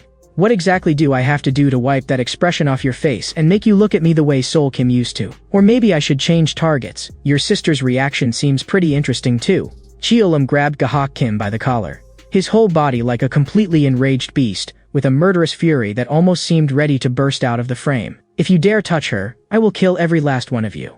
But after hearing that, Gahak Kim only sneered even more. Just you alone? Lee Kong-min at the side also spoke up. I advise you to think this through carefully, or the consequences will be severe. At that moment, the transfer student also slowly arrived at class 1 to 2. When he got there, he happened to see Gahak Kim and the other guy leaving. After the two of them walked away, he slowly stopped at the doorway. He only took one look at Cheolim from a distance, and the transfer student recognized him instantly, his pupils suddenly widening. After confirming that the person really was Cheolim, the transfer student immediately rushed toward him. Boss, it really is you. Seeing who it was, Cheolim was also stunned. His thoughts were instantly dragged back to his middle school days. Back then, he often gathered on the rooftop with a group of people, and one of them was the red-haired guy who had once fought alongside Cheolim. At that moment, the red-haired guy said to a man in white, "Do you have a younger brother? He really looks a lot like you." After hearing that, the man in white looked disdainful. "What younger brother? I'm an only child." And right after the man in white said that, a second-year middle school student pushed the door open and walked in. After seeing him, even Cheolim could not help feeling that this person really did look a lot like the man in white. "Hello, seniors. My name is Klee. It's a pleasure to meet all of you." The scene returns to the present. Klee asked Cheolim with a puzzled look, "Senior, why are you here?" Before Cheolim could answer, the blonde-haired guy beside them spoke first. "Did you mistake him for someone else? Cheolim is a first-year student." Before the blonde-haired guy could even finish speaking, Klee grabbed him and lifted him up. "Who the hell do you think you are? Acting so recklessly and calling the boss by name." Seeing that, Cheolim finally spoke. "Put him down first." The moment Klee heard that, he obeyed immediately. "Yes, boss." After that, Cheolim called Klee outside, and then told him everything about why he was in the first year. After hearing it, Klee said he understood. He said that if something like that had happened to him, he probably would have made the same choice as Cheolim. Then Cheolim asked Klee why he had come to class 1 to 2. Klee scratched his head and said his situation was a bit complicated. Of course, there was no way he could say that he had originally come to beat up Cheolim. So he directly stood up and said, "Boss, is there anything I can do for you?" Looking at the lackey in front of him, Cheolim asked suspiciously, "Can you handle it?" After hearing that, Klee replied in a frighteningly ruthless tone, "Just say the word, and I'll kill every last one of them." In the office, Hyein Seo stared at the form in her hands for a long time without moving. Because not only had Gahak Kim not written a single word, he had even brazenly drawn a heart on the form. While she was lost in thought, that teacher walked over again. "Teacher Hyein Seo, go to the principal's office. The principal wants to see you." The scene shifts to Yohan Jong. After hearing that Yohan Jong had been punched by a second-year transfer student, Gahak Kim laughed himself nearly crazy on the spot. "You actually got hit by a second-year punk. You've really made all of us third-years lose face. Looks like you really do need me to stay by your side and protect you. Why didn't you just have Daeyang beat that guy half to death?" Hearing Gahak Kim's mockery, Yohan Jong immediately said coldly, "Beat up this brat Gahak Kim first." Listening to the two of them bicker, Dae-Yang-on looked speechless. "The two of you are arguing, so why drag me into it?" Yohan Jong had no interest in dealing with Gahak Kim at all and only kept staring at his phone. As no message came for a long time, Johan Jong already knew that Klee most likely was not coming, and he could not help cursing Klee in his heart. At that moment, Gi-ha Kim was still pressing him from the side. What's going on? Didn't that Klee guy say he would bring Cheo-lim over? At that moment, Lee Kong-min at the side spoke up. Do you really think Klee would bring Cheo-lim over? Is it possible that the senior Klee respects is the first-year Cheo-lim? After hearing that, Gi-ha Kim's face was full of disbelief. How is that possible? Lee Kong-min continued analyzing. If Cheo-lim repeated a year, then his age really could be older than Klee's. But Gi-ha Kim still could not understand it. If Cheo-lim were really that formidable, why have we never heard his name before? At that moment, Johan Jong interrupted them. I think we'll know the answer very soon. As long as we see whether Klee brings Cheo-lim over, everything will naturally become clear. And just after he said that, the sound of slippers came from far to near. That's right, Klee had arrived. The moment Klee appeared, he did not waste a single word and directly launched a fierce attack. With a whipping kick, he smashed violently toward Dae Yang-on. But Dae Yang-on was, after all, the 10th-ranked fighter at Wono High School, so he was obviously no weakling. He grabbed Klee's lower leg and hurled him away hard. Gi-ha Kim also immediately recognized that the newcomer was Klee. So you played us, huh? Why are you here alone? Where's Cheo-lim? That's what I should be asking. Cheo-lim is my senior. Dae Yang-on could not be bothered to waste any more words with him. Dae Yang-on could not be bothered to waste any more words with him, and before Klee had fully gotten back up, he drove a fierce knee strike straight into him. Faced with Dae Yang-on's relentless attacks, Klee narrowly dodged with a sliding sweep. Then he countered with a sweeping leg, directly interrupting Dae Yang-on's momentum. Right after that, Klee crouched down to gather power, and blasted a vicious punch straight toward Dae Yang-on's chin. That whole combo forced Dae Yang-on back several meters in one go. Looking at the ruthless Klee in front of him, Dae Yang-on knew that he had to get serious. The instant their eyes met, this battle truly began.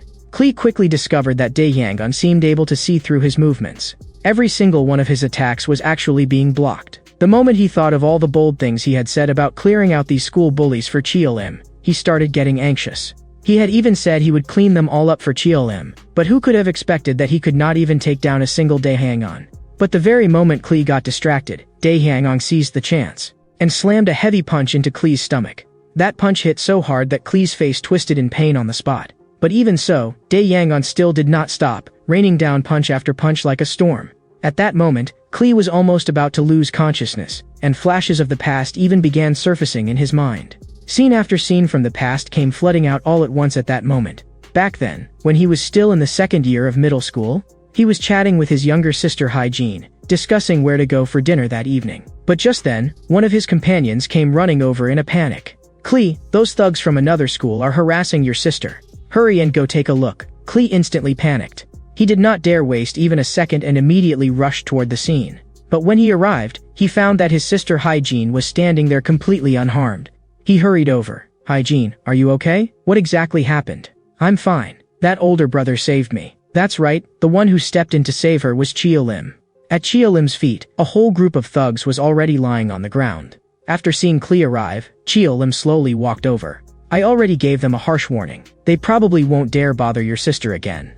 Hearing Cheo-lim's words, Klee's heart was filled with gratitude, and he immediately asked how he could repay him.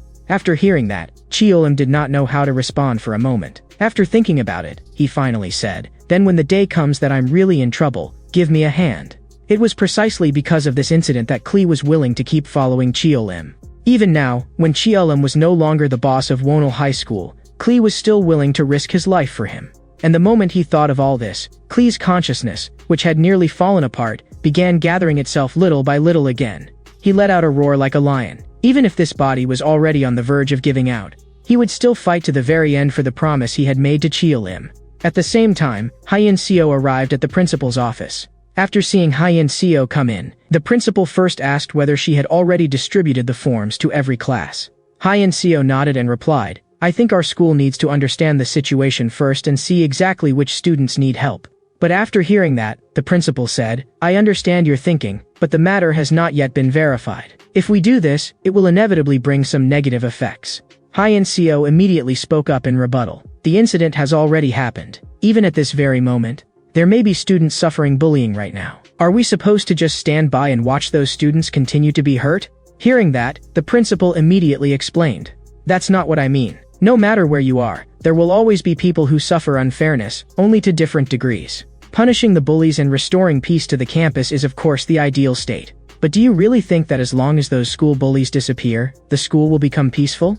Maybe once the old ones fall, new ones will soon take their place. You've only just arrived here, so you may not understand yet. Our school is far more complicated than you think. If the students join together and fill out the forms recklessly, some innocent people may instead end up receiving unjust punishment because of it. When that happens, who will take responsibility? When your sense of justice goes too far, it becomes meddling. Hearing the principal's words, Hyun-seo found herself unable to say anything for a moment. The principal continued, I know you and Sol Kim came from the same orphanage, but Sol Kim is already gone. What you need now, I think, is to calm down, reflect carefully, and not act on impulse. If you really want to push for disciplinary action, then I hope you will bring evidence, not just suspicion. Klee exploded with every ounce of strength in his body, wanting to clash with Daehang one last time. But his body was already too badly injured, and the force behind this blow was no longer as sharp as it had been at the beginning. Dae-yang-on merely shifted to the side, and easily dodged it. Looking at Dae-yang-on, who had suddenly appeared behind him, Klee's eyes were filled with disbelief. But what came in the next second was Dae-yang-on's extremely heavy punch, and that punch completely shattered Klee's ability to keep fighting. Although he had already sent Klee to cause trouble for those people, Cheolim still could not let go of the matter with Kahak Kim. His heart remained torn. He wanted to keep the promise between himself and his older sister Hyun-seo, but he was also afraid that something might really happen to Hyun-seo. The best option right now was to go talk to Hyun-seo first. Thinking this, he started walking toward Hyun-seo's office. But just then, he suddenly heard Hyun-seo's voice. Following the sound, he discovered that Hyun-seo was standing in front of two students, one of whom had an arm around the other student's neck. The moment she saw this, Hyun-seo visibly tensed up. She was so afraid of bullying happening right in front of her again that she hurried forward to stop them. But the two students explained that they were only messing around. Hyun-seo simply could not believe it. How could one person grabbing another by the neck possibly be called playing around? Hyun-seo did not believe them at all. She only felt that the bullied student was making excuses for himself. But the two students were also somewhat dumbfounded. They really had just been fooling around, yet this teacher refused to believe them no matter what. That student immediately grew anxious and quickly asked his friend to say something too. Seeing that, the friend also hurriedly explained that they really were very good friends and often joked around like that. Listening to the two of them explain, Hyun-seo did not know what to say for a moment. She worried that the other student was afraid of retaliation and therefore did not dare tell the truth, so she questioned them again. Only after receiving another firm answer did Hyun-seo half-reluctantly stop pursuing the matter, though before leaving, she still reminded the two of them to be more careful in the future. Cheolim, hidden in the corner, heard everything that happened there clearly. Just then, Baek Sung-hyun suddenly appeared at the end of the hallway and happened to run into Cheolim, who was deep in thought. After that, the two found a quiet place, and Cheolim had many things he wanted to talk over with Baek Sung-hyun. Hearing that Cheolim had taken the initiative to talk to him, Baek Sung-hyun was clearly a little surprised, because Cheolim had always given people the feeling of being unapproachable. But in fact, even if Cheolim said nothing, Baek Sung-hyun already knew what was troubling him. Baek Sung-hyun looked quiet and taciturn, but his mind was very clear. Besides, he had previously heard the conversation between Cheolim and Hyun-seo with his own ears. Baek Sung-hyun understood Cheolim's current actions very well, because if there really were a teacher like Hyun-seo in the school, then for everyone like Sol Kim, it would be a kind of salvation. Not everyone has an older brother like Cheolim. After hearing Baek Sung-hyun's words, Cheolim's face showed little reaction. He said word by word, but Sol Kim was not saved. In fact, that sentence alone made it clear that Cheolim had never really let it go. He still wanted to personally settle accounts with those school bullies through violence, but Hyun-seo's appearance had stopped him in his tracks. There was no way he could ignore his older sister's words. But even if he really decided not to listen, if Hyun-seo stood in his way again when the time came, then what could he do? So the current Cheolim was truly trapped. Hearing this, Baek Sung-hyun continued to comfort him. I also hope that those who bullied Sol Kim will all get what's coming to them in the end, repaid in their own way. I think anyone who has ever been bullied would want to personally take revenge on those school bullies. Listening to Baek Sung-hyun's words, Cheolim said in a low voice, is there really no way to make all of this come true? But Baek Sung-hyun had no answer either. If you truly cannot change the situation in front of you, then maybe trying to trust the teacher is also one way. Cheolim frowned even more deeply. More than ever, he wanted to find an answer, but unfortunately, Baek Sung-hyun could not help him either. Hyun-seo returned to the office. She had just been scolded by the principal, and then turned around and experienced that scene in the hallway, leaving her whole mood visibly low. Looking at the forms on the desk, she began struggling inwardly. The principal's words from earlier seemed to still echo in her ears. Although she knew that the principal was not entirely right, faced with the pressure from her superior, she still did not know how to argue back for the moment. As she thought, she casually picked up one of the forms. But the instant she saw what was written on it, her pupils suddenly contracted, as if she had discovered something extremely serious. The scene shifts to Klee. Klee had already been completely beaten to the ground. Gi-ha Kim looked down at Klee on the floor and said with a face full of disdain, "You came charging over all aggressively. I thought you were actually capable of something, but this is all you've got. You're not even worth me making a move myself." Listening to Gi-ha Kim's mocking sarcasm behind him, Klee still could not help turning back to curse at him. Seeing that Klee still had the strength to talk back, Dae Yangon charged up again, and viciously kicked him in the chin. But that kick was still not the end of it, as if he were afraid Klee might still get back up and fight back. Dae Yangon then brutally kicked Klee again and again without mercy while he was lying on the ground. Judging by those heavy blows one after another, that was definitely enough to leave Klee bedridden for days. Just then, Yoon Gyu-min, ranked 9th at Wono High School, and Choi Sung-min, ranked 5th, walked over. The moment he saw the two of them appear, Gi-ha Kim immediately excitedly told Yoon Gyu-min that he had just learned some explosive news. But before Gi-ha Kim could even speak, Lee Kong-min beside him had already said it first. "We suspect that Cheol-in might be a repeat student. If he had not dropped out back then, he would probably be in the same grade as us now." Watching Lee Kong-min steal all his lines, watching Lee Kong-min steal all his credit, watching Lee Kong-min steal all his credit, Gi-ha Kim got so angry that he jumped on the spot. But while the group was still talking, another voice suddenly rang out. "What are you doing?" Everyone turned around to look, and no one had expected it. No one had expected it. The person who had come was actually Ha-Yoon Seo. At that moment, Ha-Yoon Seo was glaring at them furiously. She had clearly witnessed Dae Yangon brutally beating Klee with her own eyes, and she was even holding up her phone and recording. To be honest, Ha-Yoon Seo's reaction this time was not slow. At least she had not been completely blinded by anger and knew to use her phone to collect evidence first. As for why she had found this place, it was most likely related to the form she had just seen.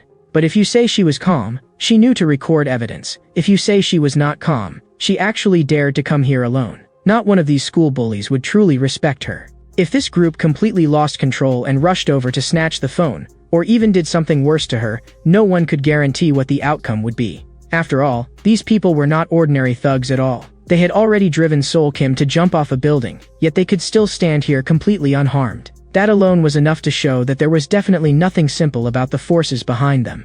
Sure enough, after seeing Ha-Yoon Seo recording, they were not flustered in the slightest. Gi-ha Kim was the first to walk over. "Teacher Ha-Yoon Seo, you really don't know what it means to give up." And as expected, the situation developed exactly as one would imagine. In the very next second, Gi-ha Kim grabbed Ha-Yoon Seo by the arm and directly tried to snatch her phone away.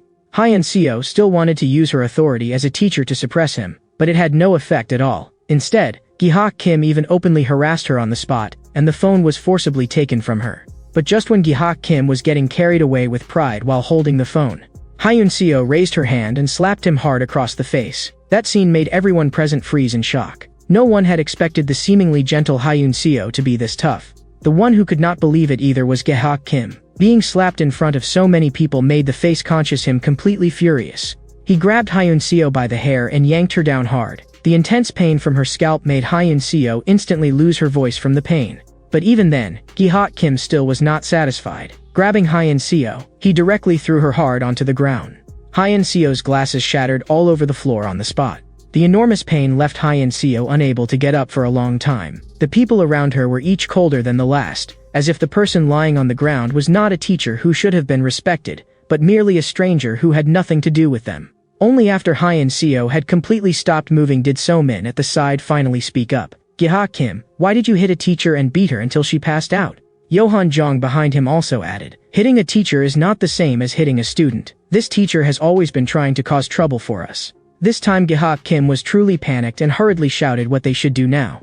After hearing that, Johan Jong's eyes turned cold. "You're the one who hit her. What does that have to do with me?" Just from the reactions of the people around them, it was obvious that although they looked like they were on the same side on the surface, their hearts were not truly together. But someone had to take the fall for this. So who should they pin it on?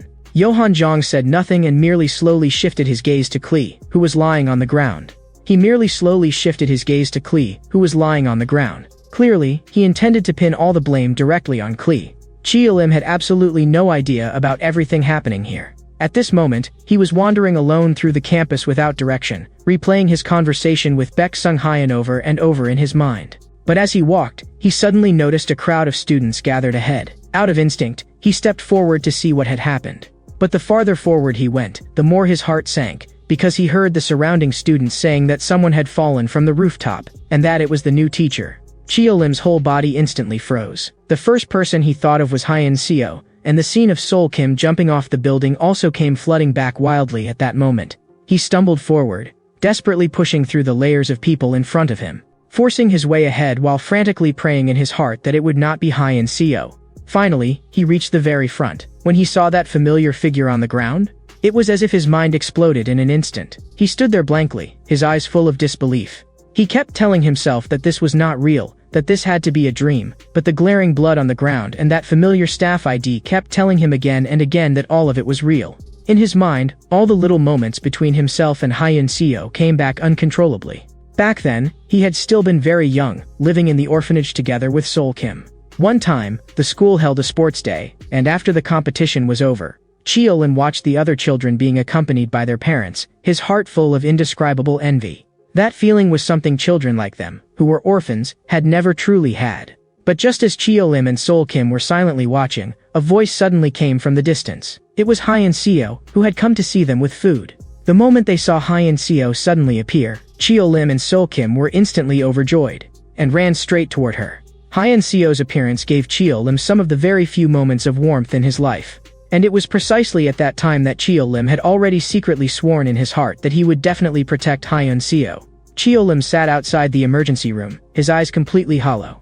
Looking at the glaring red light above the emergency room, the pain in Cheo Lim's heart was beyond words. Not long ago, he had just lost Sol Kim, and now Hyun Seo had fallen too. He felt as if the whole world was driving him toward collapse. He began blaming himself madly, blaming himself for not being able to protect Hyun Seo. If he could, he would even have been willing to trade his own life for lifelong safety for Sol Kim and Hyun Seo. And just at that moment, the doctor pushed the door open and came out. Hearing the movement, Cheo Lim immediately stood up. "I'm Hyun Seo's younger brother. How is my sister now?"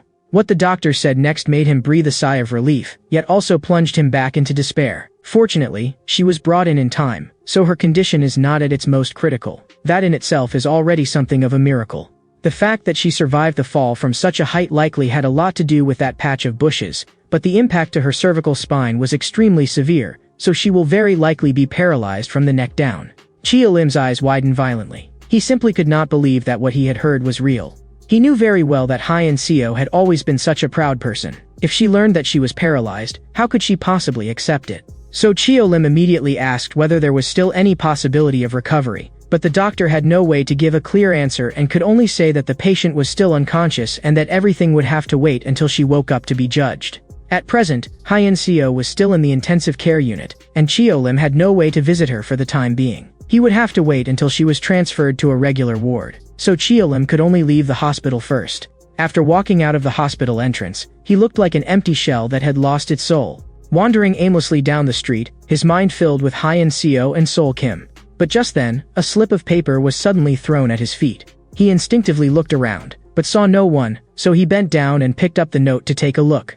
But the moment he read it, the expression in his eyes changed instantly. After seeing clearly what was written on it, his gaze suddenly became vicious to the extreme, and the murderous intent he could not suppress almost spilled straight out of his eyes. Because this paper was the very form Hyun Seo had originally handed out. It had no signature, and there was only one line written on it. It said that the school rooftop was the place where that group of school bullies often gathered, and that many students were taken there to be beaten. Cheo Lim knew that this form had been distributed by Hyun Seo, and now it seemed that Hyun Seo's fall from the building was very likely tied to this form. At that moment, Klee suddenly called out to Cheo Lim from behind. After hearing Klee's voice, Cheo Lim slowly turned around. But when Cheo Lim got a clear look at Klee, he discovered that Klee had already been beaten until he was almost unrecognizable. He immediately rushed forward and demanded to know what had happened. After hearing that, Klee spoke with grievance and guilt in his tone, saying that he had originally wanted to help Cheo Lim, which was why he had gone to the rooftop, but he had never expected that in the end he would instead completely ruin everything.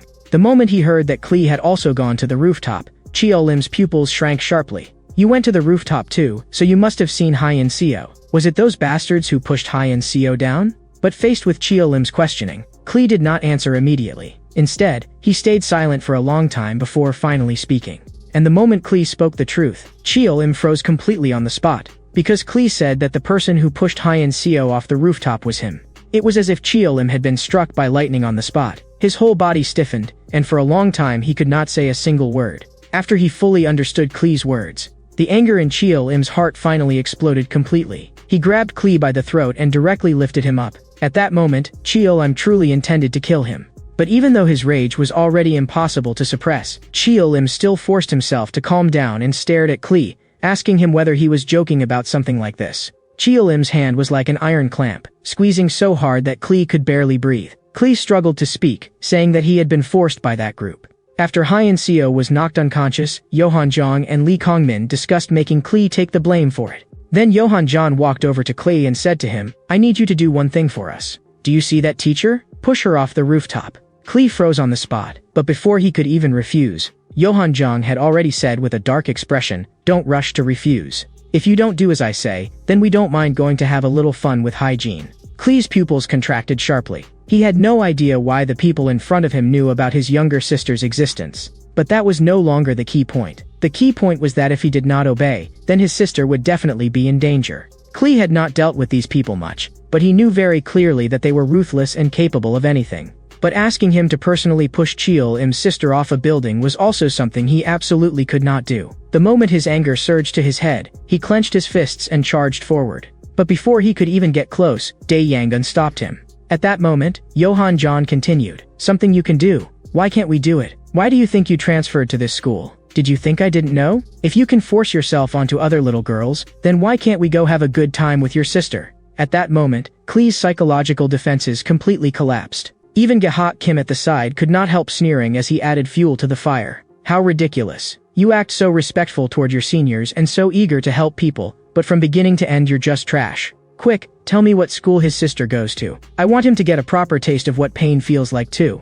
Watching Gahak Kim turn around and start to leave, Yohan Jong still wore a smile on his face as he continued pressing him. "Have you thought it through? He really is about to leave. Although we'll record evidence of you pushing the teacher down, publicly we'll say that the teacher accidentally fell by herself." Listening to the sound of Gahak Kim's departing footsteps, Klee finally could not hold on any longer. "I'm sorry, Senior Chio Lim. That's the whole reason, but I really only wanted to save my sister." Hearing this, Chio Lim slammed Klee hard to the ground. In the end, he still let Klee go, because he knew that even without Klee, there would certainly have been someone else. Hyun Seo's ending would not have changed because of that. The real culprits were those beasts. But even so, he still had no way to accept that the person who had personally pushed Hyun Seo down would turn out to be Klee. So he turned around and walked away without looking back. Watching Chio Lim's departing figure, Klee kept apologizing without stop. Chio Lim did not turn back and only coldly threw out one sentence, "Don't let me see you again." After saying that, Chio Lim walked outward step by step. With every step forward, the anger in his heart grew heavier. He was going to find those beasts, and he was going to tear those beasts apart with his own hands. The scene shifts to the rooftop. Gihak Kim was looking down below, and he seemed extremely satisfied with his handiwork. You could tell from the twisted smile on his face that these school bullies could no longer even be considered human. They were nothing but beasts wearing human skin. After doing something like this, they did not feel the slightest bit of guilt. Instead, it was as if they were admiring a finished work of their own. Those other school bullies also remained completely unmoved, as if this were just some trivial little matter. As for the news that Hyun Seo had become vegetative, they did not care at all. As long as Hyun Seo would no longer threaten them in the future, that was enough. At that moment, Lee Kongmin suddenly spoke up. "Chio Lim has probably already gone mad by now. He'll most likely come looking for us." But Gahak Kim did not care at all. He simply did not think Chio Lim was that frightening. But he would soon pay the price for his arrogance, because he was about to find out just how terrifying a completely enraged Chio Lim really was. Only Yohan Jong seemed to have already guessed something. "Do you really think you can beat Chio Lim?" Gihak Kim looked confused and immediately asked Yohan Jong whether he had discovered something. But before Yohan Jong could speak, Choi Hyang Chil, ranked 8th at Mono High, pushed the door open and walked in. "Didn't you say everyone was here already? I wanted to make a cool entrance like the main character." "Yeah, Kim, why are you still here? How come you didn't go spend a few days in the police station first?" Hearing Choi Hyang Chil say that, Gihak Kim's face darkened, and he was just about to curse back. But suddenly, he saw a hand reach from behind and press directly onto Choi Hyang Chil's face. With a loud bang, Choi Hyung-cheol's whole body was slammed hard into the iron door, and blood instantly splattered everywhere. Seeing that Cheol-im had actually found this place, Gi-hak Kim immediately realized that it had to be that guy Klee who had told Cheol-im everything. As Cheol-im walked toward them step by step, Gi-hak Kim and the others had already taken up fighting stances. But at that moment, a hand suddenly stabbed fiercely toward Cheol-im's ankle. With a wet stab, Cheol-im's ankle was instantly pierced, and blood immediately began pouring out. The one who had launched the sneak attack was Choi Hyung-cheol lying on the ground. While Cheol-im was not paying attention, he had actually picked up a shard of broken glass from the floor and struck back. Seeing that Choi Hyung-cheol could still move, Cheol-im's eyes darkened, and he turned around and immediately delivered a vicious kick straight to Choi Hyung-cheol's face. To make sure Choi Hyung-cheol had no chance of standing up again, Cheol-im lifted his leg and stomped him wildly, each kick carrying fury that could not be suppressed, as if he wanted to smash all of his rage into him. And that attack from Choi Hyung-cheol just now seemed to have had no effect on Cheol-im at all, or rather, the current Cheol-im could no longer feel pain. Only after Cheol-im's final kick landed did Choi Hyung-cheol completely lose the ability to fight. Next, it's your turn. Don't worry, not a single one of you is getting out alive today. Hearing Cheol-im say that, Dae-yang-on at the side finally could not stay seated any longer and was just about to get up, only to be stopped by Gi-hak Kim with one hand. Sit down. None of you are taking him from me. He's mine. After taking care of Choi Hyung-cheol, Cheol-im walked toward them step by step. Then, with a sudden burst forward and a turn, he charged straight at Gi-hak Kim like he meant to kill him. Everyone present had originally thought that Gi-hak Kim would at least be able to trade a few rounds with Cheol-im. But no one expected that after only 3 moves, Gi-hak Kim would be struck heavily in the head by Cheol-im's fist. Between true fighters, victory and defeat are often decided by the finest margin. One mistake is enough for everything to collapse completely. The moment Gi-hak Kim took that punch, his body instantly stiffened. Cheol-im gave him no chance to catch his breath and followed immediately with an uppercut that blasted hard into Gi-hak Kim's chin. But this was still far from over. What followed was completely one-sided domination by Cheol-im. With elbow strikes and knee blows flowing together into one relentless sequence. He beat Gi-hak Kim so thoroughly that he did not even have the right to resist anymore. Every time Cheol-im threw a punch, the image of Hyun-seo in the hospital room flashed through his mind. Choi Hyung-cheol, ranked 8th at Wonul High, and Gi-hak Kim, ranked 5th, had officially been defeated. No one had imagined that Cheol-im, pushed to the absolute limit of rage, would become this terrifying. Even seeing that Gi-hak Kim was already lying on the ground with only a breath left in him, Cheol-im's anger did not weaken in the slightest. Instead, it burned even fiercer. In the end, he actually grabbed Gi-hak Kim by the hair and hurled him out hard. Everyone had originally thought that Gi-hak Kim was really going to die from that throw. But unexpectedly, Lee Kong-min suddenly moved and grabbed the nearly falling Gi-hak Kim, forcibly pulling him back. That was how Gi-hak Kim barely managed to keep his life. Lee Kong-min and Dae-yang-on also finally realized that Cheol-im was not someone they could deal with casually at all. They had to attack him together. Seeing that Cheol-im had become this ferocious, Dae-yang-on could no longer hold back and launched the first attack. Although he had long heard Cheol-im's name, this was the first time Dae-yang-on had truly faced him. Dae-yang-on grabbed Cheol-im by the collar, wanting to gain the upper hand first with a knee strike. He had thought the attack was certain to land, but unexpectedly, Cheol-im shifted to the side and dodged it directly. This move had almost never failed Dae-yang-on in the past, but Cheol-im had avoided it so easily that even Dae-yang-on himself froze for a moment. But that one opening was enough. Seizing the chance, Cheol-im threw a straight punch and smashed it hard toward Dae-yang-on.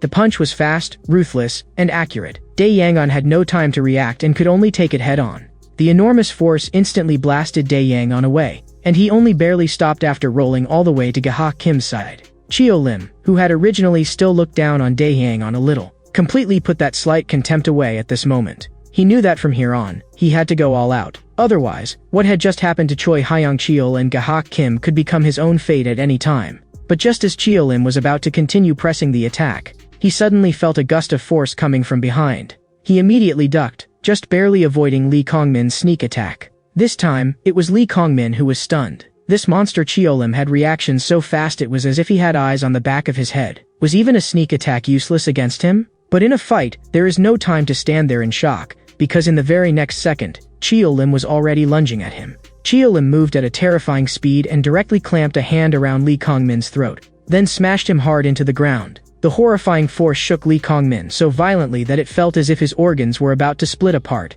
and blood instantly sprayed from his mouth. Right after that, Chia Lim raised his fist and slammed it down hard at Lee Kong-min. But at that moment, Dae Hyang-on rushed back as well and landed a heavy punch on Chia Lim's face. Everyone thought that this punch would at least force Chia Lim to stop, whether it was Dae Hyang-on or Lee Kong-min. None of them expected what happened next. The reality far exceeded everyone's expectations. Chia Lim acted as if he did not feel it at all and threw another heavy punch at Lee Kong-min. No matter how Dae Hyang-on hit him, Chia Lim simply would not let go. Punch after punch, Lee Kong-min's face was instantly battered until it was covered in blood. Everyone at the scene was dumbstruck. No one had expected that Chia Lim would not only be absurdly strong, but also able to withstand this much. In his berserk state, Chia Lim was truly terrifying. No wonder he had once been the boss. Seeing that Chia Lim still refused to stop, Dae Hyang-on, shocked, continued attacking and directly turned his body to throw a full power punch. He wanted to use this blow to completely take Chia Lim down. But in the next second, his fist hit nothing but air. Chia Lim had already disengaged from Lee Kong-min. Chia Lim was ruthless, but he was not stupid. If Dae Hyang-on's punch had landed cleanly on the back of his head, then no matter how strong he was, he would definitely have lost the ability to fight instantly, because the back of the head is the most fragile part of the human body. At this moment, Chia Lim leaped high into the air, and before Dae Hyang-on could regain his bearings, he smashed a punch hard into Dae Hyang-on's face. Then he turned and followed up with a kick, but Dae Hyang-on rolled away and dodged that one. After taking 2 solid punches from Chia Lim, Dae Hyang-on was already close to his limit as well, with blood continuously dripping from the corner of his mouth. He truly had never expected that in such a short time, out of the 4 of them, only he would still be standing. At that moment, he suddenly remembered what Johan Jong had told him before. Yesterday, Johan Jong had called him to the athletic field and told him that Chia Lim would probably come looking for them tomorrow. We made his sister end up like that, and now there is nothing left that can restrain him. He is probably already angry beyond measure. After hearing Johan Jong say that, Dae Hyang-on had asked whether he alone would be able to handle Chia Lim.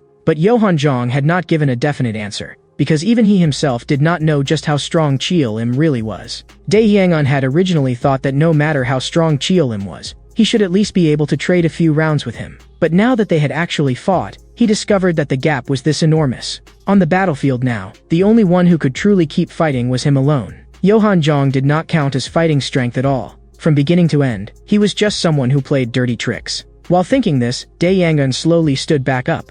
A battle like this was actually becoming more and more interesting. Looking at Chia Lim standing there silently, Dae Hyang-on suddenly burst forward and charged straight at him with astonishing speed. But no one expected that when facing Dae Hyang-on's attack, Chia Lim would neither dodge nor avoid it, and would instead take it head-on.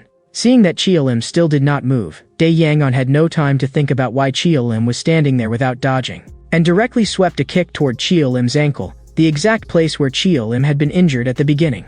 But even when facing that kick, there was still no change at all in Chia Lim's expression. In the next second, Chia Lim moved, still as a mountain, moving like thunder. After dodging Dae Hyang-on's attack, Chia Lim grabbed him by the collar, and yanked him hard in one direction. Dae Hyang-on instantly lost his balance, and one knee slammed heavily into the ground. And before he could steady himself again, Chia Lim's fist was already blasting straight toward his face. But strangely enough, Chia Lim clearly could have continued the assault and crippled Dae Hyang-on completely. Yet Chia Lim stopped instead and let Dae Hyang-on off. And there was only one reason. Just now, Dae Hyang-on had suddenly mentioned Seol Kim.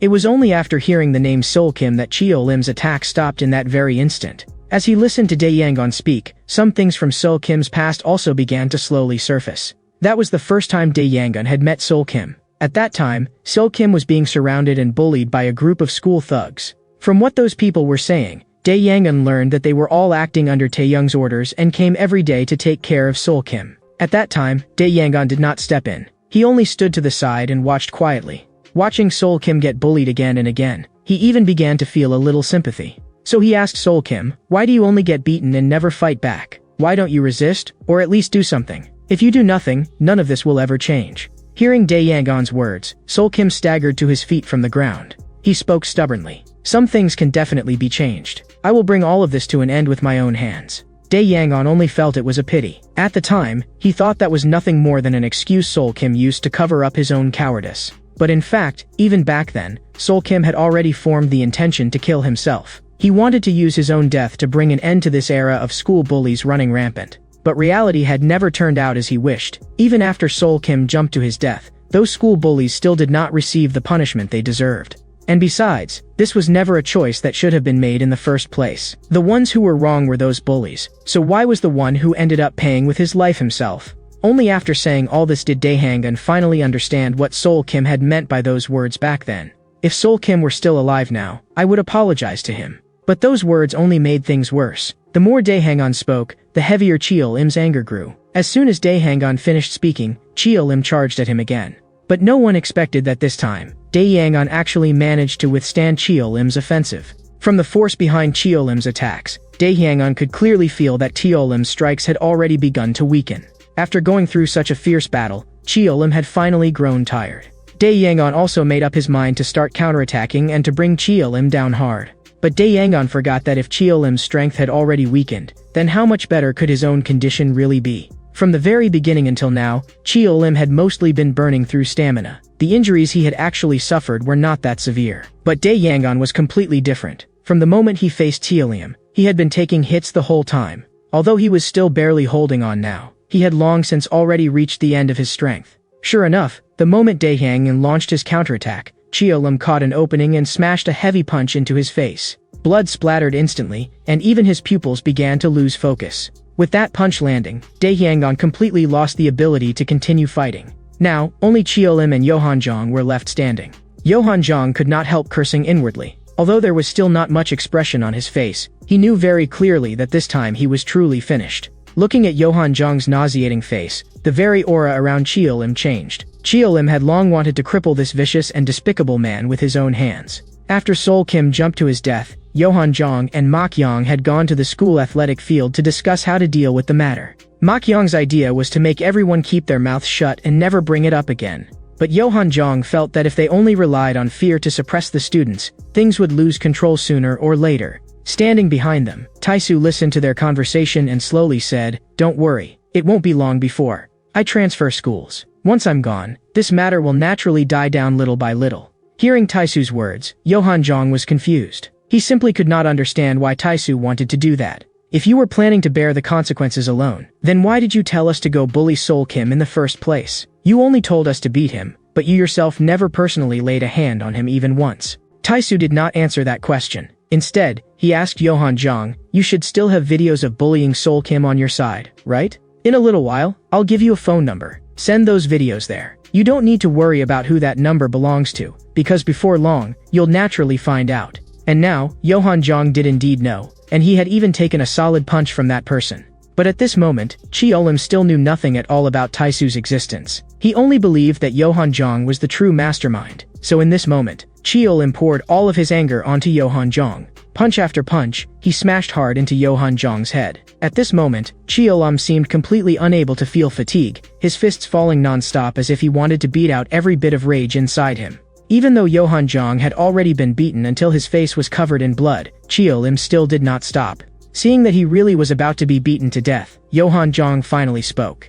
"They all say the most terrifying people are the ones who have already lost everything. I finally understand it now. You really are terrifying now. But do you know something? Maybe you still have things left to lose. Aren't you curious why I sent you that video about Sol Kim? Once you know the truth, you'll definitely be shocked." Cheol-im grabbed Yohan-jong by the hair and directly lifted him up. "Stop talking nonsense. None of that matters anymore. I'm actually very nervous too, you know? I was always afraid Sol Kim would tell you the truth. If that happened, everything would go out of control. In a certain sense, I'm a victim too." The moment Yohan-jong mentioned Sol Kim again, the fire in Cheol-im's heart exploded once more, and the fist that had just stopped swung out again. "Because of you, you originally had a chance to stop all of this earlier, but now it's already too late. Sol Kim is dead, and Hyeon Theo is paralyzed. In the end, the person who really deserves to be blamed is actually you. All of this happened because of your ignorance. Everything is your fault." Every word from Yohan-jong was like a knife stabbing viciously into Cheol-im's heart. Even when Cheol-im told him to shut up, Yohan-jong still would not stop. That mouth of his kept on talking. The utterly enraged Cheol-im could no longer hold back at last. He directly shoved his hand into Yohan-jong's mouth. As Cheol-im's fingers slowly began to exert force, the corners of Yohan-jong's mouth started being torn open by force. Images of Sol Kim and Hyeon Theo also flashed wildly through Cheol-im's mind. A shrill scream instantly rang throughout the entire rooftop. After settling all of this, the anger in Cheol-im's heart finally seemed to have been completely burned out. Looking at Yohan-jong rolling on the ground and screaming nonstop, Cheo-lim's entire mind fell into blank emptiness. His eyes were hollow, and he did not even know what he was thinking anymore. But right at that moment, a hand suddenly pressed against Cheo-lim's face. Having relaxed for an instant, Cheo-lim had actually failed to notice someone approaching. In the next second, Cheo-lim was sent flying outright. The person who had arrived was Ji-min, ranked second at Wonol High. Looking at the 5 people already lying on the ground, even Ji-min's eyes flashed with surprise. For a moment, he could not even understand what had happened. Could it be that Cheo-lim had taken all of these people down by himself? The moment Cheo-lim saw the person who had suddenly appeared, his eyes instantly turned cold again. That hollow feeling from just now vanished without a trace in the blink of an eye. But only when the view pulled back did it become clear that almost all the school bullies had arrived. Standing in the middle was Ma Kyung, ranked first at Wonol High. On the right was Choi Sung-min, ranked 5th. The 2 on the left were Hae-gun, ranked 3rd, and Yoon-min, ranked 9th. Looking at Cheo-lim on the other side, Ma Kyung spoke first. "Hey, do you still have the strength to fight?" Before Cheo-lim could answer, the school bullies suddenly parted and made a path. A figure slowly came into everyone's view. The one who had arrived was Tae-soo, the boss of Wonol High, and the mastermind who had ordered everyone to bully Sol Kim. But the moment Cheo-lim saw clearly who it was, he froze completely, his eyes filled with disbelief. Because this person was the partner Cheo-lim had once trusted most, the right-hand man who had once stood beside him. No matter what, Cheo-lim had never imagined that the person he had once known best would turn out to be the one who had started all of this. "Long time no see, Cheo-lim. You really haven't changed at all." Looking at Tae-soo standing before him, Cheo-lim's thoughts were involuntarily dragged back to the past. Back then, they had been such close friends that they could not have been any closer. Their bond could even be traced back to elementary school. When he had just started elementary school, Cheo-lim had not yet become the way he was now. He had once studied seriously and wanted to work hard to live a good life. But because Cheo-lim and Sol Kim were both orphans, they were often bullied by the other children. And back then, it was also at that time that Cheo-lim and Sol Kim began walking down 2 completely different paths. When faced with bullying from classmates, Sol Kim chose to tell the teacher everything, hoping the teacher would stop it from continuing. But Cheo-lim felt that he had to do something himself, or things would only get worse and worse. But after hearing Cheo-lim's thoughts, Sol Kim seriously tried to persuade him. "My sister said that if you respond to violence with violence, then in the end you'll become the same kind of person they are, and revenge will only bring new revenge." Although Cheo-lim did not agree with what Sol Kim said, at that time, he still held himself back and did not strike immediately. But sure enough, it did not take long. Because Sol Kim had told the teacher what happened, what awaited him was not an end, but even fiercer retaliation. Sol Kim's desk was scribbled all over in a complete mess. After school, Cheo-lim had just walked out of the school gate when he heard a disturbance coming from a corner. When he looked over, he discovered that Sol Kim was being surrounded and beaten by a group of people, and even his glasses had been knocked onto the ground. Seeing Sol Kim beaten so badly that he could not even open his eyes, Cheo-lim completely exploded in anger and rushed at that group in a single stride. At that time, he did not care at all about the difference in numbers, and he did not care about the odds of winning or losing either. There was only one thing in his mind: save Sol Kim and hit them back hard. It was also that battle that completely began Cheo-lim's fighting life. From then on, he was either fighting or on the way to a fight. It was also in a later conflict that he came to know Tae-soo.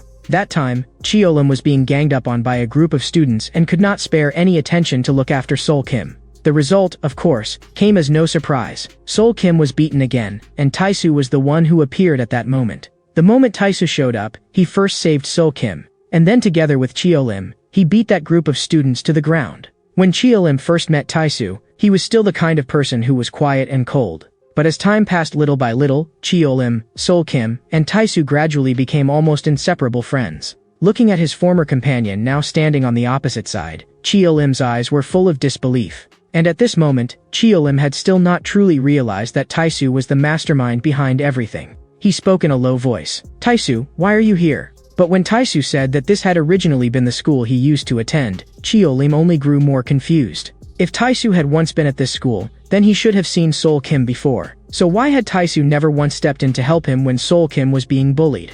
But after Cheo-lim asked that question out loud, the answer Tae-soo gave left him completely stunned. Because Tae-soo personally admitted that everything had been arranged by him. Whether it was the bullying Sol Kim suffered at school or the video later sent to Cheo-lim's phone, all of it had been arranged by him alone.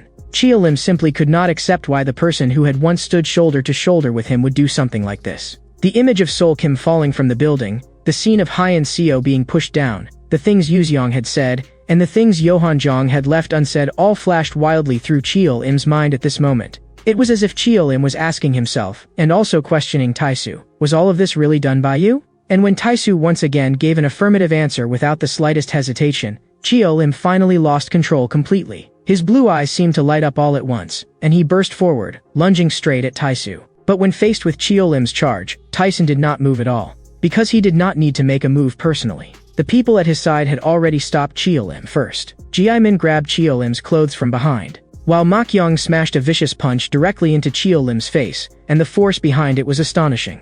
As Makyong's heavy punch came crashing down, Chiolim was blasted several meters away on the spot. Before Chiolim could even catch his breath, Makyong's second wave of attacks had already come after him.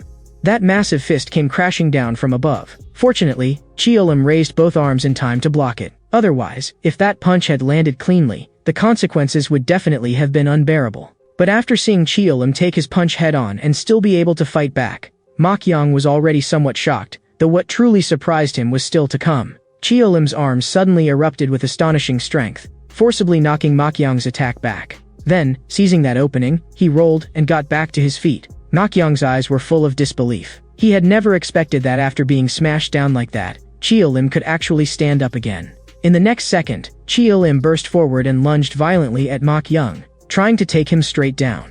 But just when Makyong's body had already begun to lose balance and looked close to falling, he still managed to plant himself firmly by relying on the strength of his lower body. Feeling the terrifying strength coming from Makyong's legs, even Chiolim had to admit that this guy's physical power was unbelievably great. Watching the fight between the two, Haegun at the side could not help asking Taisu whether Makyong could actually beat Chiolim.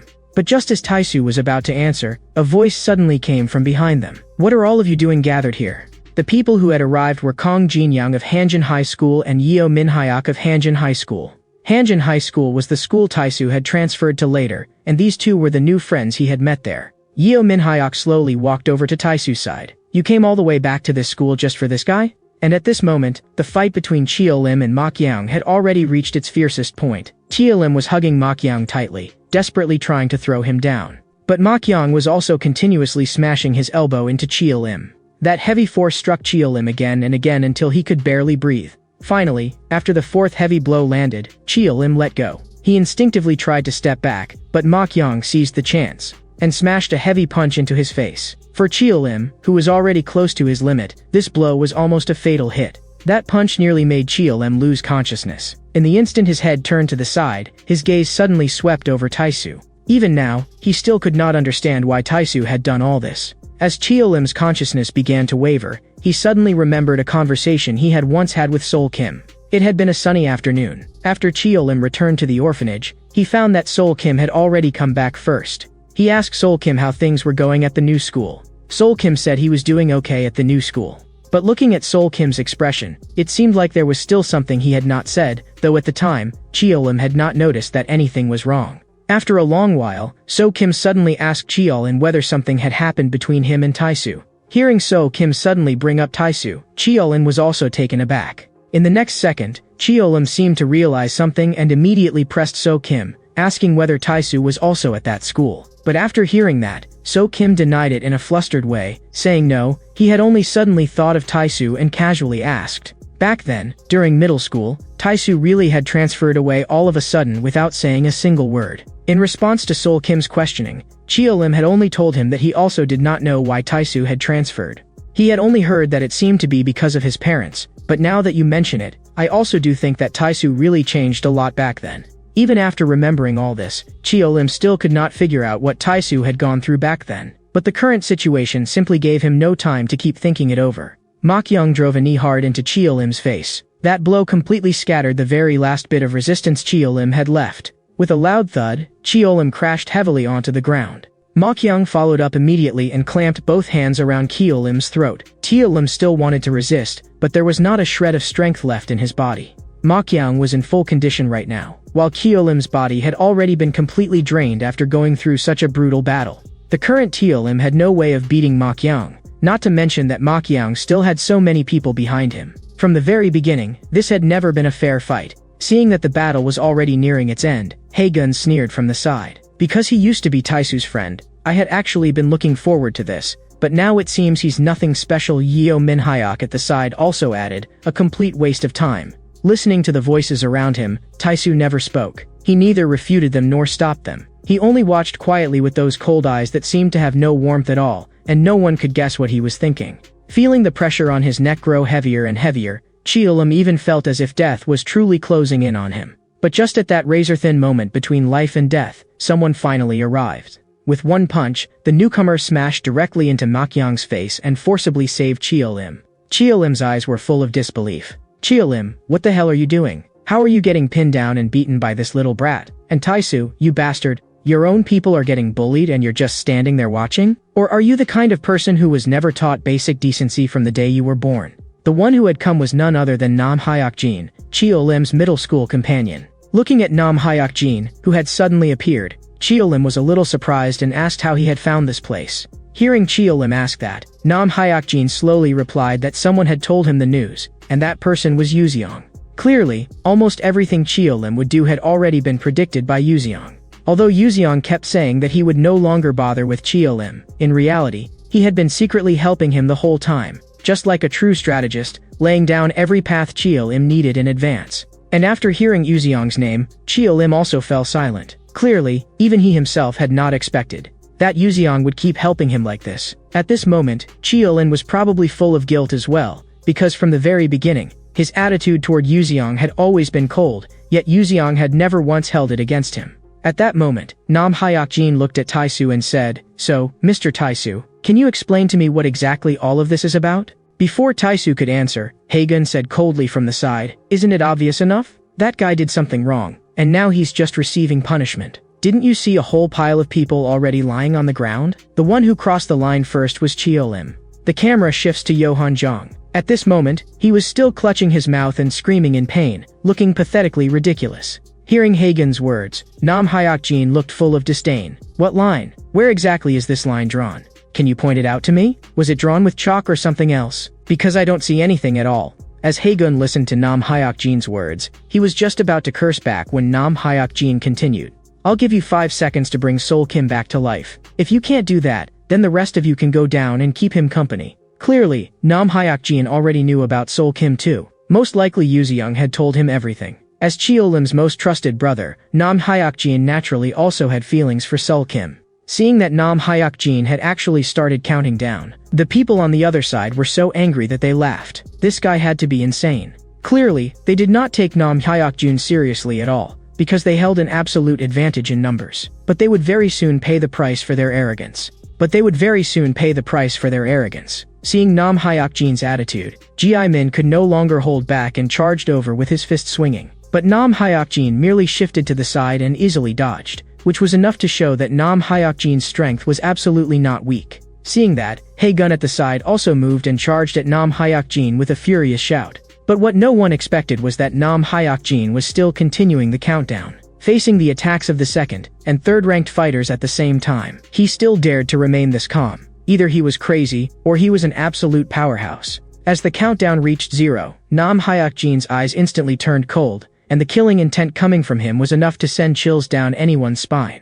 But just as both sides were about to clash fiercely, Yohan Jong, still clutching his mouth and screaming in pain, suddenly let out an angry roar. He shouted at everyone, "Call 119 now, and stop this bullshit already." Clearly, he had truly been beaten scared, terrified that if things dragged on any longer, something really would happen. I think that if he had not been beaten into this state, he would absolutely never have allowed anyone to call an ambulance. He simply does not care whether other people live or die. Looking at Yohan Jong's mangled, blood-covered appearance, Taisu finally spoke. "Let's stop here for today. We all need to sort things out first. Once you gather everyone, we'll continue. Otherwise, it won't be interesting."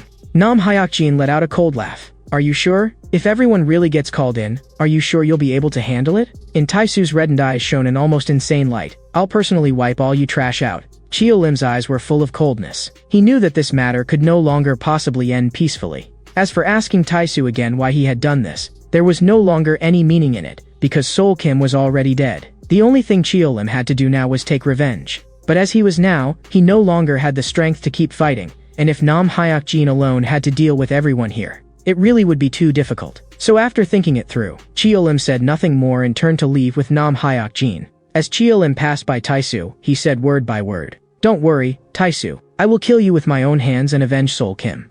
In the end, only Taisu and Ji-min were left on the rooftop. Ji-min said with obvious dissatisfaction, "Because of Chia-lim, 5 people on our side were seriously hurt, and we just let him leave like that?" In fact, from the very beginning, Ji-min had not understood Taisu's decision at all. It was only because he was wary of Taisu's authority that he had not lashed out at the time. Taisu slowly said, "I let them go because Johan Zhang's condition was already starting to look bad. If this dragged on any longer, Johan Zhang and the others would only end up worse." But that explanation clearly did not convince Ji-min at all. With an ugly expression, he continued to ask, "Was that really the only reason? Then why exactly did you arrange for Sol Kim to be bullied? Why exactly did you do it?" Faced with Ji-min's questioning, Taisu gave no answer. He only slowly cast his gaze downstairs, where one person was standing. That person was Baek Sung-hyun. Chia-lim and Nam Hyuk-jin returned to the orphanage. After his wounds were bandaged, Chia-lim remained silent the whole time, constantly thinking about what he should do next to deal with Taisu. At that moment, Nam Hyuk-jin spoke. "Yuzeong has already told me roughly some of what happened to you, but I still want to hear it directly from you." With a heavy expression, Chio-im slowly began to speak, telling him in complete detail everything he had personally seen, Sol Kim jumping from the building, and everything that had happened afterward. Seeing the pain on Chio-lim's face that he simply could not suppress, Nam Hyuk-jin said nothing more and directly pulled Chio-lim outside.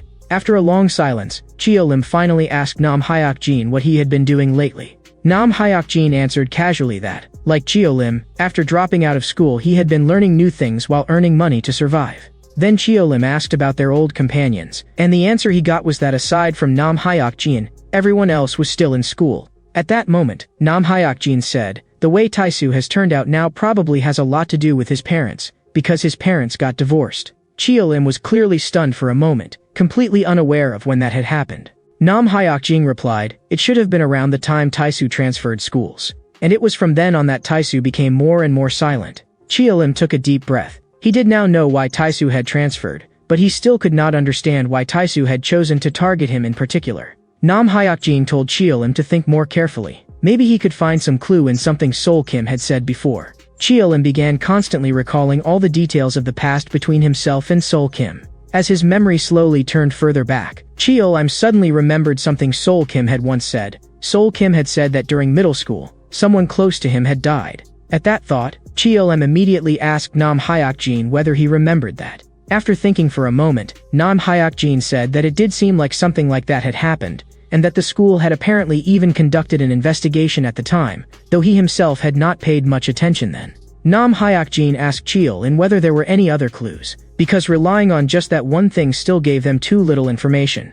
After hearing that, Chio-lim continued, "I remember it seemed like because of that incident, Sol Kim was even scolded by Hyun Seo at the time." Listening to Chio-lim's words, Nam Hyuk-jin could not help beginning to suspect something. The person who died back then might really have had some kind of connection to Sol Kim, and that person just happened to also be connected to Taisu, which was why Taisu had kept targeting Sol Kim. Hearing Nam Hyuk-jin's speculation, Chio-lim also felt it was not entirely impossible, but the guess was still too far-fetched. After all, someone like Sol Kim could never really have done that kind of thing.